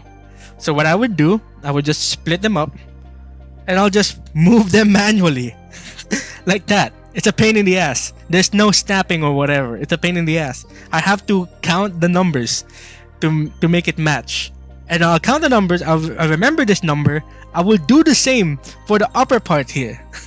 It's a pain in the ass. Literally. So imagine. And the square is like, it's kind of strict too. So, okay, I have to draw from here. From here. Right? Like that. and then I'll have to move it up and down. It's a pain in the ass, but anyway, that's how I made this, right? So you can see it. Here is the layers. Oh shit, there's a lot of layers. I forgot about this. Oh shit. Okay, anyways, the sword looking thing, the corner thing here, right? And then this is the thing. Oh shit, I merged the whole thing. What the fuck? That sucks. Anyway, but it's all merged, but you get it, right? Circle, outline tool, and then some pattern brushes. There we go. There are some layers that is just down here, like here. Just a lot of circles. I like working with circles, so you know. And then some other parts here. Now you can see some of the hidden parts. A lot of these parts in this area is hidden. Like, oh, they're not gonna show. Oh, but it's still a lot of details though. So and I like working on them. So anyways, see, look at the amount of hidden details that does not show up in the final product because they're hidden. They're like not so much visibility. I had to show it in the art time-lapse edit where it zooms in certain areas, right? So you can see. There we go. There we go. All of that shows here. Some of these are, I don't actually use the corner tools. I just draw the boxes like geometrically with some rulers and all that. Like it's a pain in the ass. But anyways, I got creative with the outline tool. See, that's what it looks like. The hidden parts look like this. So here. Now we're getting to see some of the more hidden parts. These does not show up in the final product. They're hidden. So see this? That's just a lot more use of circle tool and the star brushes. So usually I would just draw my typical circles. I draw my typical circles like that, and I just use the star brush. Like this. No, not that brush. This one. The one that follows the rotation. Like that. Right? So. There. And then I get to play around with the inside of it. I just use the prism technique and all that with the overlay layers. So I'm gonna rapid fire some more so we can move on to the next canvas. Okay. And these are some of the other hidden parts. So they're hidden by some of the multiply layers here. This one I had to make in a separate canvas. You saw it in my separate canvas. I call it the asset PSD. It's just a bunch of outline tool stuff. Although I got playful with the airbrush and the overlay layers. Using overlay layers and can get you some tricky outcomes, you know? Like look at this. Right? Okay, moving on. So this is just a ton of multiply layers. It's just shadows. So if I turn that off, it reveals like a card-like background. At the time, I wanted to draw Iashi as like a card, you know. So I started by drawing a background of like rectangles and stuff, like make it look like a card. So that's how this background came to be. Although it didn't show in the final product, a lot of it are hidden, so it didn't feel like a card. So, you know, now you can see the layers. Those are the hidden details that does not show up in the final product. It's a pain. But here it is, in all its glory. Whoa. This one though, I have a brush for it. It's this one. You just do this, right? Like that. And I just magic wand on the inside and I get to draw it like here. And then I'll just do a negative expansion like this. And then I get to color over it. So let's use this. Let's say I want to do a bit of blue. And there you go. That's how I did this. Right? So more of that. So things are getting already bare bone, and you can already tell like what technique I use. It's just about getting creative with your lines. Like, look at that. Look at that. This was the part where it pained me. It took more time than it should have been, taken. Like, oh, they're not gonna show anyway. So, you know, like, oh, wait, my AirPlay not working? Okay, my AirPlay is not working. Oh. Oh shit! What Wi-Fi am I using? Okay, hold on for a bit.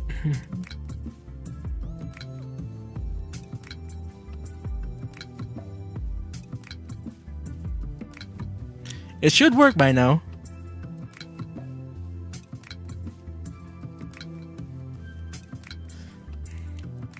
AirPlay! Oh my god! Oh, it's so scuffed. Oh. Ah. Okay, there we go. Now we got it to work. Okay. There we go. So. There we go. See? Now all the details are showing. Right. And pretty much about it for this canvas, really. Like, these are some of the hidden parts. And yeah, that's the background. That's it. This is the bare bones part of it already. So let's turn it back up, and we come to our final piece.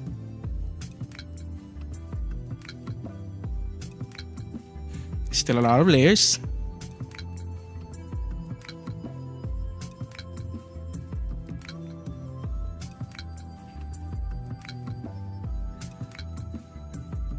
And it all comes together. The only daunting part about this, it should be the amount of layers. Right? It's just a lot of work. And there we go. Now.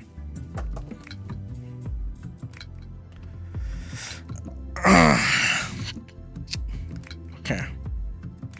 Now, on the same principle, that's how I made this. This is the most daunting part. This thing is like a lot more layers, right? I had to use several canvases to put it all together.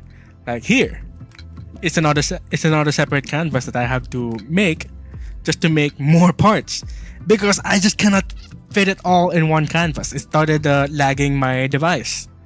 See, now it all comes together. There we go. Right? And here's the other layer I was saying that I had to make in another canvas. I had to draw it with the symmetry tool, and I had to put it dead center, and I have to draw it here. Right? Although I think my color choices is a little out of place, because the piece is blue and yellow, and this is kind of a little brownish, you know. But at least I got it all to work in the end. There, this one it's just actually one part, and I just had to copy paste it and move it to a certain rotations, give it some variety and all that, and then I paste it to the main artwork, right? Zena says, yeah, never mind, I don't think I want the PSD anymore. I don't want my PC turning. I am very sorry. It needs a certain amount of power. It's very powerful. So Anyway, here. Now, I'm gonna rapid fire this one because I think you guys got the technique that I used. So a lot of it you can already tell how it's made, right? So, but I'm gonna show you some of the hidden layers that is not shown in the final product. And I tried to make it show in the final product, but it just did not show because there's already so many stuff going on. So I'm gonna show some. I'm gonna put a certain picture. I will have to hide my iPad for a bit so I can put it in reference. So this picture is what I use for my expanded animation commissions. I dropped this picture. I dropped this picture in my piece, and then I have my specifications. So I would drop the smaller artwork into it, which is the 3 by 4,000 pixel artwork, and then I have to reduce it to the size of 37% zoom. So I just drop it, and then it'll fit into this rectangle, and that's the composition. Right? So this entire expanded canvas is 3,840 by 2,160. This is basically 1080 times 2. 1920 times 2. It's double the size of 1080. Right? It's still a big piece though. So because it's nearing 4K resolution, it's still gonna tank your mobile device, right? But I managed. Now with this piece, I get to be playful, right? I draw my compositions like that,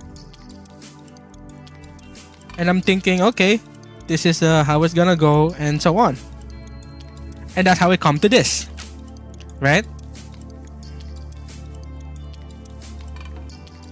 Ukamikuro says technically 4x bigger than 1080. It is. Because actually, let me drop something. Because we're talking about a square, right? It's not like a linear multiplication, or like, because okay, this is it. This is the grid I use, right? This is the grid I use, right? So you see this part? That is one of the 1080 squares. So I have this grid as a reference. Okay, let me just fix my magic wand for a bit. So I have this magic wand grid for reference, right? This one is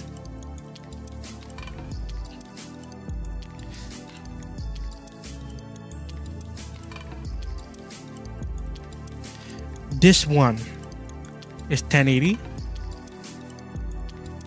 and then this one is 1920. So it's 4 of that. This goes here, and that goes there. So it's actually quadruple. Let me read chat for a bit. Zenny says also you use gradients, right? Yeah, I use a lot of gradients. It's not exactly gradients, it's just a bunch of airbrushing, right? Okay. So, you know, there. That's how I come up with this composition.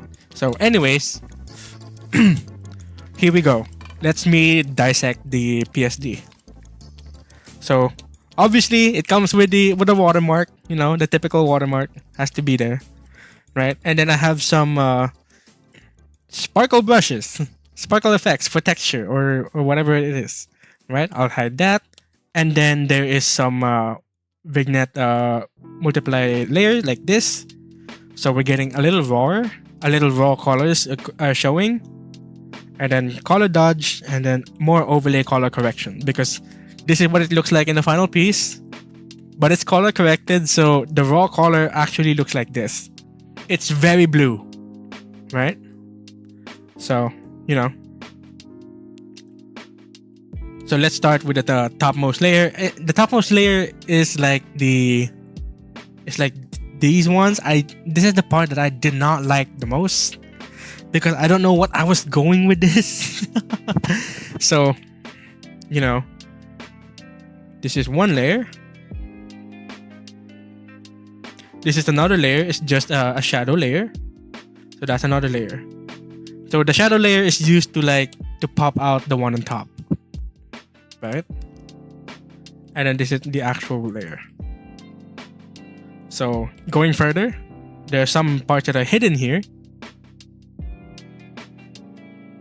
This is another layer.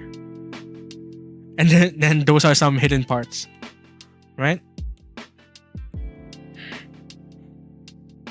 Okay, so this is a folder. I was thinking of animating this particular part, but I decided to just keep it one solid part, so it won't be animated. The only thing it'll be animated is the zoom popping out like this. At least it'll give it some motion. So let's hide that. It's another layer of its own. This one is just a bunch of like solid blocks that I just turned it blue, and then some more outlining here. So.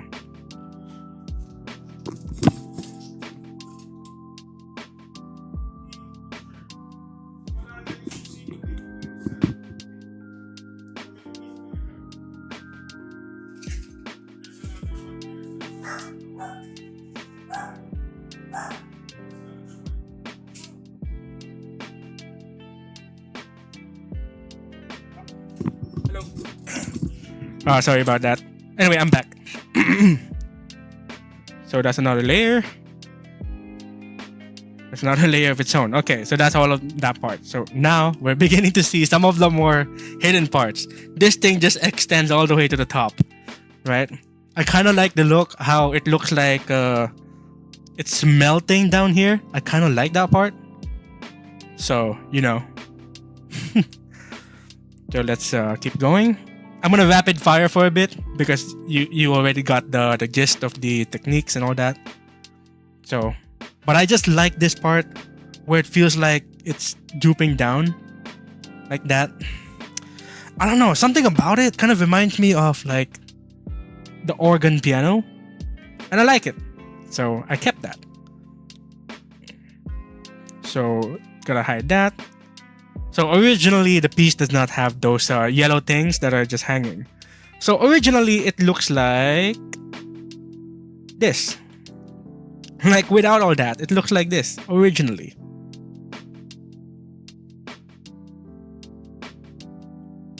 It just looks like this originally without all that, right? But I decided, well, it's gonna add some flavor and ease up the amount of details. It's too much, right? At least these things kind of hide some of it a bit, and because the whole thing is solid, right?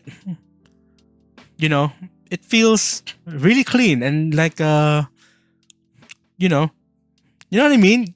Get some contrast. That's kind of the word I'm looking for. So, you know.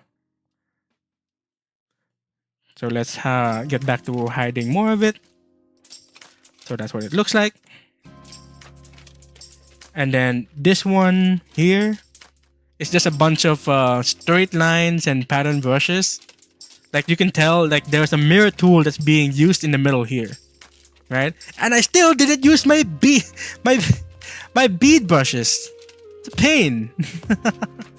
So you can see there's like I put like a mirror tool like in the middle of this. So this is the mirror tool, right? This is the mirror tool, and I just line it up where I think it would look good, and then I just put it there, boom, and I just draw like that. But I don't like moving my mirror tool because I want to keep it like dead center if I don't move it.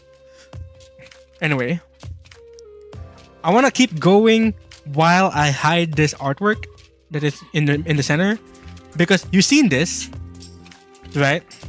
The first thing I do is I open up the file and then I just drop this character in the middle. But the only thing that I've drawn is the stuff that is around it, which is these parts, right?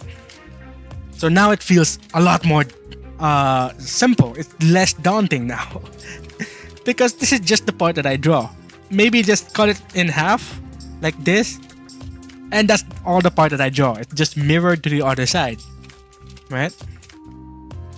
So a lot of the layers I'm gonna remove here. Those are shadows. So okay, let's see. Shadow layers here, here, here, and here. So some of the centerpiece on top here. I like drawing this part out, honestly. The centerpiece is like very fun to draw. This part you will notice like this is the same element that I would use in the Iron Mouse piece, right?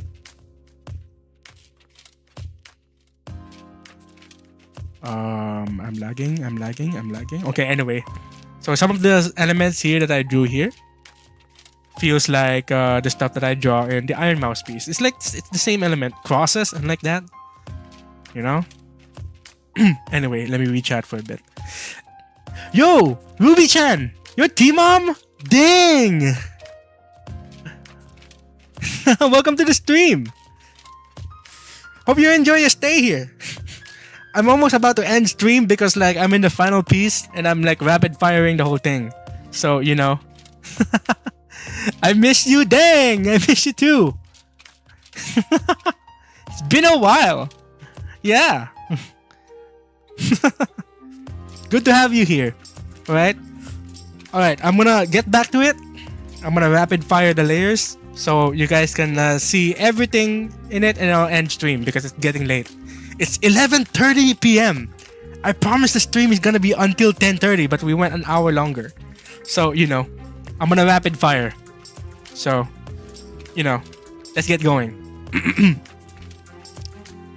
So, this is the centerpiece. It's just mirrored and there's a circle tool. And then this one I had to make in a separate canvas because it's already overwhelming my device. I'll have to open up another canvas. You notice like it's a little different in quality. I draw them high quality and then just scale it down, if that makes sense, right? So more drawing here, circle tool, right? So there we go. There are some hidden parts around here that does not show in the final product. And there's some weird parts here. This is the part that I hate the most. For some odd reason, the coloring is like so saturated. It's not my thing. But I had to make do with it. I already merged the layers, so you know. Anyway, Ruby-chan says, I want one of these pieces so bad. I don't want to put more work on you. I'll be honored to give you some of my stuff, you know. It'll take time and it'll kill me, but you know, I think it'll be worth it to do it for you, you know.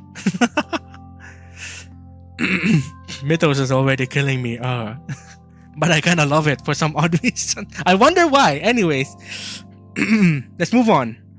Let's hide that piece. And there are some hidden parts here that does not show up in the final product. See? Those are some hidden details. But it's a solid layer too. So it's just animated like that. Or it's just rotating like that and just go back to the original stuff. So here. And then this is the layer. It's just cut off like this, you know. I had to make it in a separate canvas and just paste it here. So there we go. Just that. And then more shallow layers. The sword was a little interesting to make. It's overly detailed.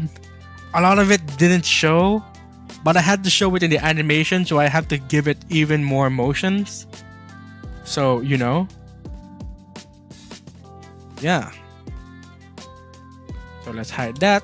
This one was pretty easy to make. There is no line art. It's just a solid layer like this.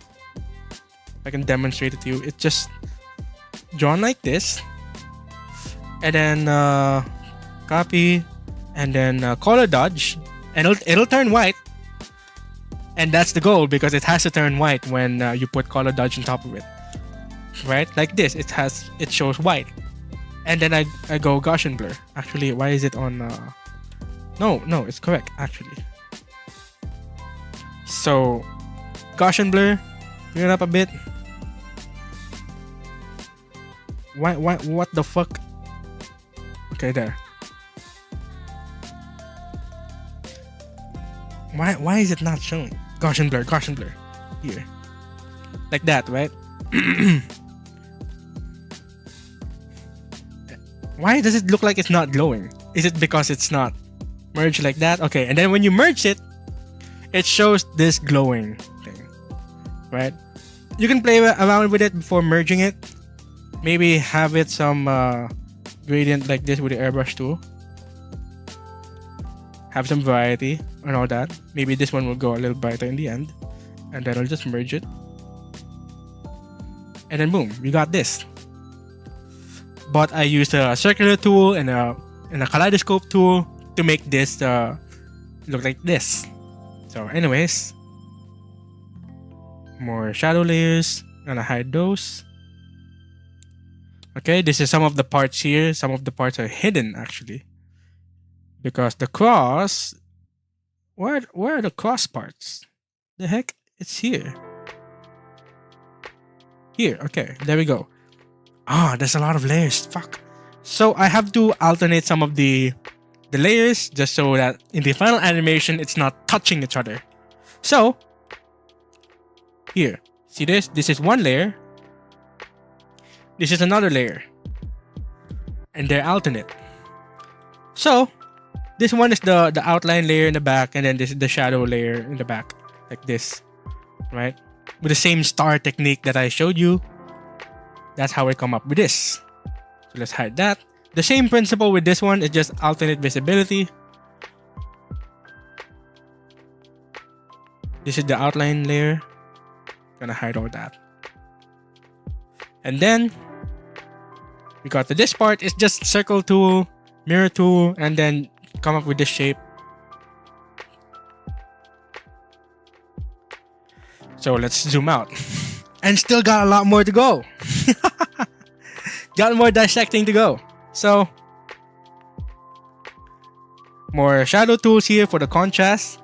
So all those will be visible, and then this will be added to make them pop out some more. There's more layers here. This is the bottom part. Okay, this is the bottom part.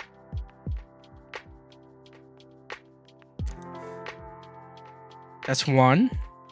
That's two.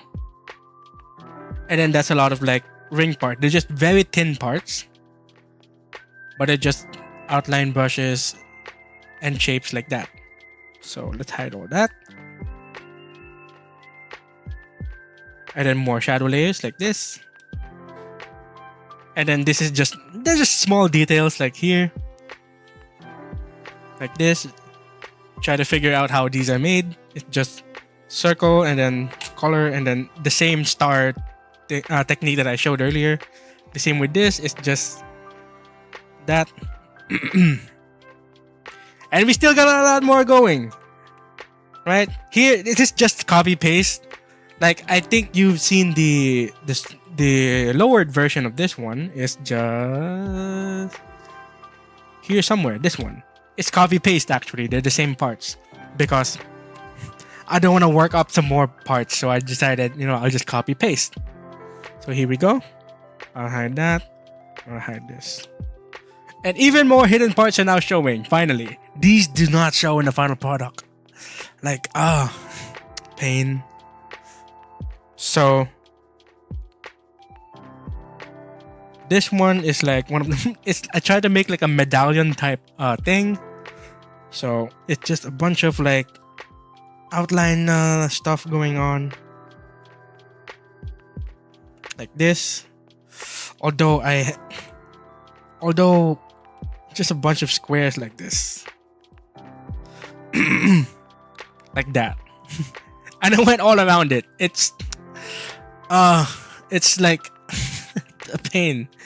I went all around it. I have to make sure it's uniform, but it wasn't perfect. But I decided, you know what? Screw it. Mirror tool in the middle, just so I can draw it like that. And a bunch of lines here. So let's hide that. And this one is kind of like the wing looking thing.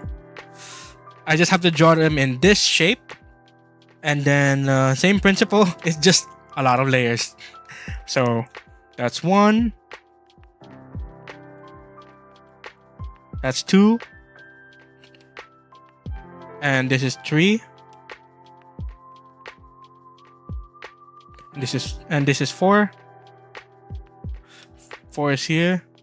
And then 5, 6 is like just in the back. Like this. That's still a lot of layers. So here. And then this one's the fun part. I like drawing this big part. This is one big layer. I like this part a lot. Right? It like really like shows the theme of the piece. Really. So look at all that parts here. This is just actually copy pasted.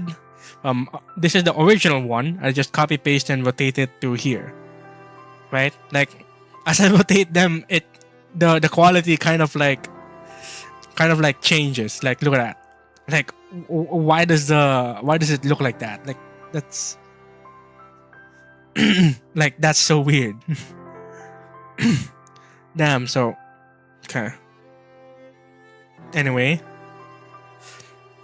there are certain parts here. These two are not actually the same. This two is just copy paste of each other. Although this one is the original one. The one here. Not this one. And then I just copy and then paste it here. Because I was already getting tired. You can start to see like where there are more copy pasted parts. So like even this one. This one is even copy pasted. I was getting tired. So, you know. So let's hide that. Now, a lot more hidden details are showing. This one didn't get to show, but I had to make it show in the animation. Right? This one doesn't get to show either. Like, it's so hidden. Let's see. This one is another layer. I like the diamond pattern that I used in here. Let's hide that. This is another copy pasted part, just so I can fill up the spaces. Okay. So we got a lot more to go to, but you can already start to see when it's a lot more bare bones, like this one. Copy paste layers. You can already see the prism type techniques. Although some of these have to stay black because I want the detail to stand out. Some of the colors here is already dark blue. So if I make these line art dark blue, it's not gonna be visible. So you know what? Let's just use black. Some of these I already showed earlier that I can just select a particular section of a kaleidoscope tool and I use only like 3 sections and it shows this, and I just have to fill up the spaces to make these as well, and some centered circle tool going on in here. So let's hide this one. This one's a lot of layers too, right? I just had to, you know, look at that. That's one layer. That's, yeah. This one too. This one, it's a lot of copy pasting as well. Again, I got really tired at the point that I started using copy pasting. Like, and it turned out pretty great. I had to like make the color vary instead. So let's hide. Let's move this. It's just this part. So let's hide that. So this one's the centerpiece.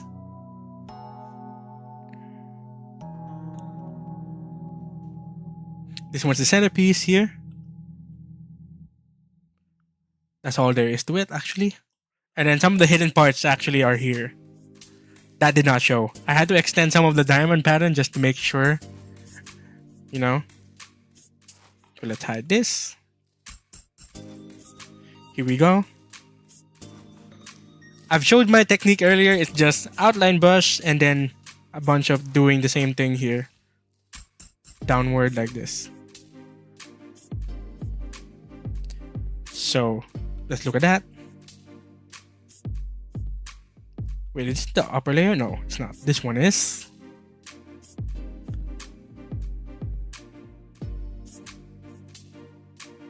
And that's another layer. Right, and let's hide this. So this is another part that's copy pasted. I showed the original one earlier, so I'll just hide this one. So here. Okay, this is where the part where a lot more hidden parts do not get to show. Right? I tried to find ways to fill up some spaces. A lot of it are copy pasting. This one got copy pasted the most. There's 6 parts of it, left and right, and then it doubles, and it turned out to be 12 total. It's a lot. So I have to draw the longest one and then copy paste to get shorter here. The same with this, right? So it's the same principle, and I'll just hide that. Some color correction layers are added here, just so I can contrast some foreground and background stuff. And then here is the layer that's I showed earlier. This is what it looks like actually in its true form. So let's hide that. This one was the most detailed part. I had to make it in the separate canvas. So, but you can already see this is what it looks like, completely bare bones down to the background like that. So, you know, and let's show the final thing that I have to show you is the final the other canvas, where I had to make that part, which is in here.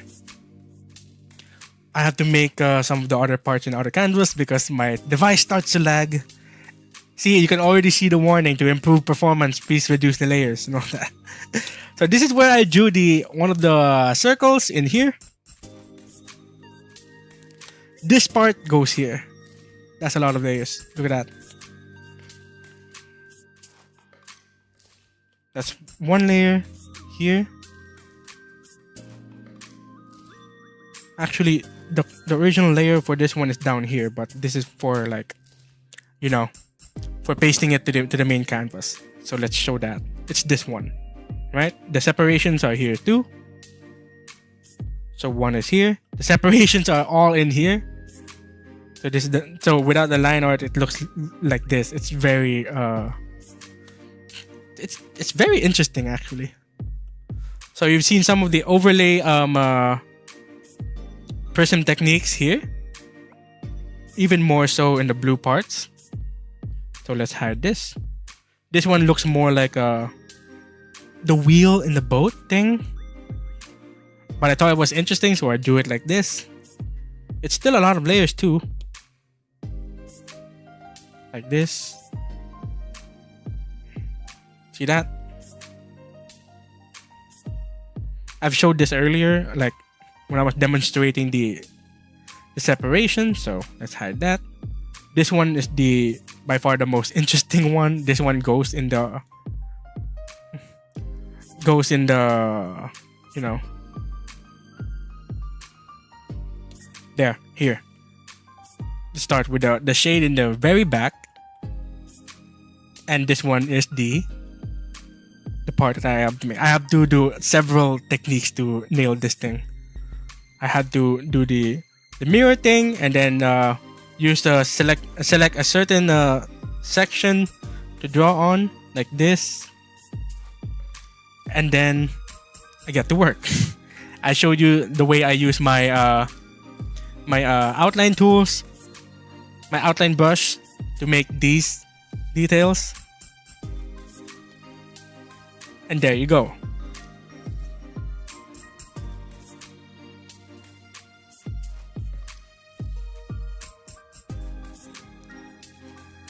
So, you know. There. Anyways. Very interesting part, honestly. I like this part. And then some more parts here. And that's it for the stream. That's all the parts that I could show, really. That's everything, really. So, that's the other part.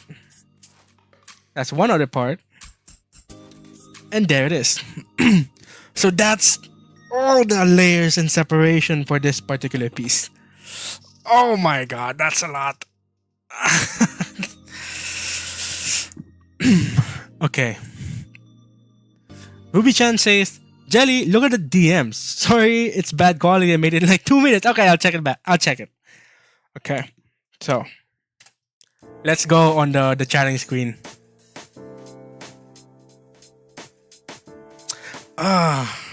Alright. That's a great tour. That's a great tour.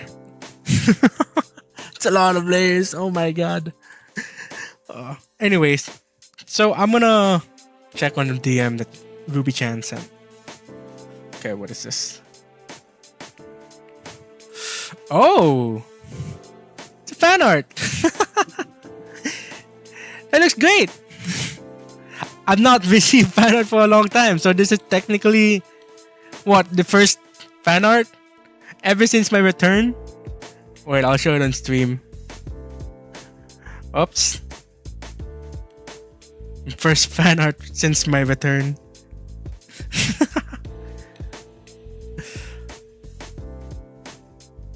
Okay, hold on. Is this my first fan art?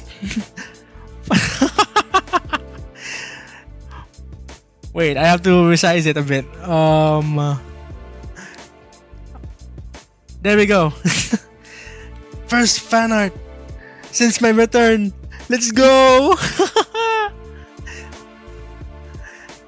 I love it. Missed you all.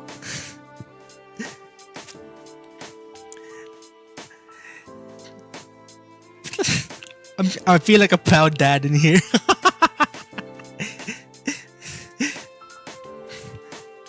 I know you just made this in 2 minutes, but I really appreciate it. So, you get better stuff later? Hell yeah. Let's go. This goes on the fridge. Actually, I'm just gonna put it in my fan art channel. I have a fan art channel on my server. So, anyway. Damn, I'm tired. I went through all the layers. I am so tired. Alright, let me talk with chat for a bit. How's everyone going? Did anyone learn something today? So what have we learned? By at watermelon tea. So what have we learned? I'm gonna read chat for a bit. Yashi said, now I want to join it. Hey, you know, I'd appreciate it. I'd appreciate some fan arts. You know, it's fine. I love to see them. I'm not gonna lie. I treasure them very closely. So, can't even draw a stick, man. You can do it. When I was a kid, the only character, like my friends were into character creations, like OC and all that stuff, right? And I was so daunted. All I can draw are decorated stickmen. Just decorated stickman figures. So there's a stickman and I just draw some triangle stuff on the head and I'll say, that's the hair. So, you know. But I kind of graduated. I draw bodies instead of sticks. And then the rest is history. You know, you can do it. I did learn you're insane. Damn. Ruby-chan says, you're amazing and your art's so cool. I can't wait to commission you when I can.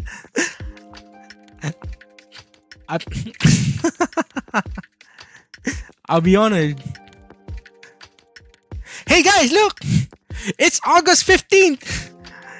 It's midnight! You know what that means? It's my birthday! Woo! I'm 23 years old now! Let's go! Yeah! It's my birthday!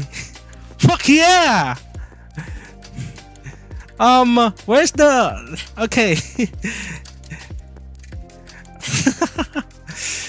It's my birthday!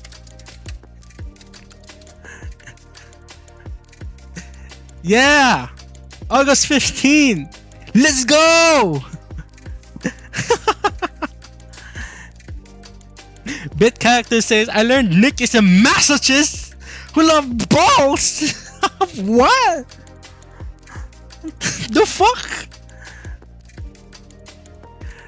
Happy birthday, thank you guys! Thank you, Iyashi. Thank you, Bit character. Spectre is here! Yo! Go to bed! Happy birthday! I know! It's midnight. I was thinking that this is gonna be a short stream, but I realized there was so many layers and it was so scuffed in the beginning. I could go for 10:30 for like an hour and 30 minutes, but I went 3 hours. I'm so tired. I kind of promised that my stream will have to be 1 hour long for now, just so that I can take it easy, because honestly, anything beyond 1 hour is already tiring to me. But like, I had to go all out on that and go through all the layers, and oh boy, past me could have killed me. Alexander Smith, hey, thank you. 1/4 of your life has elapsed. Oh, that makes me so old. Shut up. Yeah, you picked the worst piece to try to do in 1 hour. I know. It's still a lot. I am so tired. So, anyways, I'm gonna show you guys one last thing, because I did say I'm gonna make an announcement that I'm gonna open up a Ko-fi page for you guys to not only tip, but because I want to do like an asset shop on Ko-fi. And I'm gonna show you, and I'm hoping it's not gonna show some of my personal information. I do not want to show some personal information, so I'm trying to be careful. So I am opening an asset shop. Let me go to this screen. That is not what I'm supposed to show. That is my iPad capture. Anyways, wrong screen. That's not supposed to be the screen that I'm showing. This is what I want to show. Okay. Why did my VTube Studio show? Like, what the heck? This is what I want to show. I'm going to release my assets on Ko-fi, and this is gonna be my asset because I like working with assets for Ibis Paint. It's a very limiting program, and what I came up with is this: screen tones, screen tone assets. So I can make my art look like comics. You know, they're pretty cool. I know you can do screen tones with Ibis Paint, but there's not enough options, right? So I'm gonna release an assets that can make you do even more screen tone stuff for your art. And I know there are people who has Clip Studio Paint that can already do this within the program, but I'm like, well, I'm gonna make it for Ibis Paint users, maybe some people who want to get a little technical with these assets. It's a very technical asset. I don't expect a lot of people to get into this, so you know. but I made these assets myself. I'm gonna use it myself too, and I want to share people that, hey, I got this stuff going on, and you can make art with this. So, you know.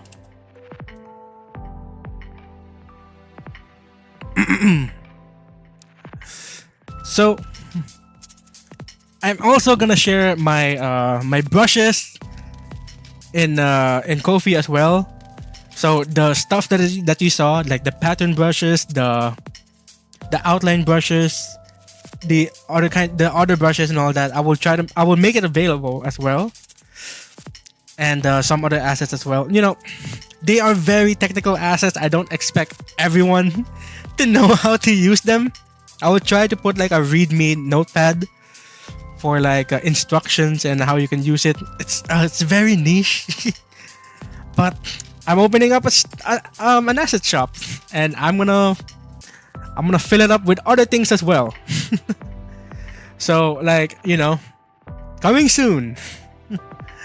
So, you know, I know I have some other friends who's been telling me to like open up Throne, open up Ko-fi or something like that. And I'm like, I don't like setting up like a store like to ask people to give me money. Usually I'll just put my asset there and I'll set it up for free, like free to download, and then use it however you like. I just want to help out my fellow artists out there. I know Ibis Paint is a very limiting program, so, you know, I hope it helps. Anyway, Chad says you need to increase your endurance. 2 years ago, my endurance was like I used to stream for 4 hours. It's still tiring, but I love it back then. Now I hate it. I can go on right for now, like I can keep going, but I hate it. It's so tiring, like, honestly. And I don't think like, and I'm also thinking like the viewers too, like if they miss the stream and they see like, oh, 3 hours to catch up, man. How are you gonna catch up 3 hours of content? So daunting. So I'll just cut it back to like 1 hour. It's a win-win for all of us. For me, for my energy, for people who miss streams, for the VOD viewers and all that. So anyway, that's all I got for today. I'm gonna end the stream. I'm gonna be celebrating my birthday with me and my family. I will not be streaming today, August 15, and tomorrow, August 16. I will do like a birthday celebration stream on the 17th. Yeah, so we'll definitely do that. So thank you guys for sticking by. I know it's a long stream. I know it's a massive artwork to look into. So, you know, but hey, you get to see some of my secrets, and I'd happy for you guys to know and use it in your pieces. You know, I'd love to see you guys become better artists, and I'm hoping that I was at least helpful for any of you guys out there. And I hope it kind of eases down the amount of intimidation that I give off. I promise it's a lot easier than it looks. It's just a lot of layers. Anyways, I'll be ending stream now. Thank you guys for watching, and I'll see you guys next time. Otsu Jelly! Otsu Otsu! Otsu Otsu! Good night.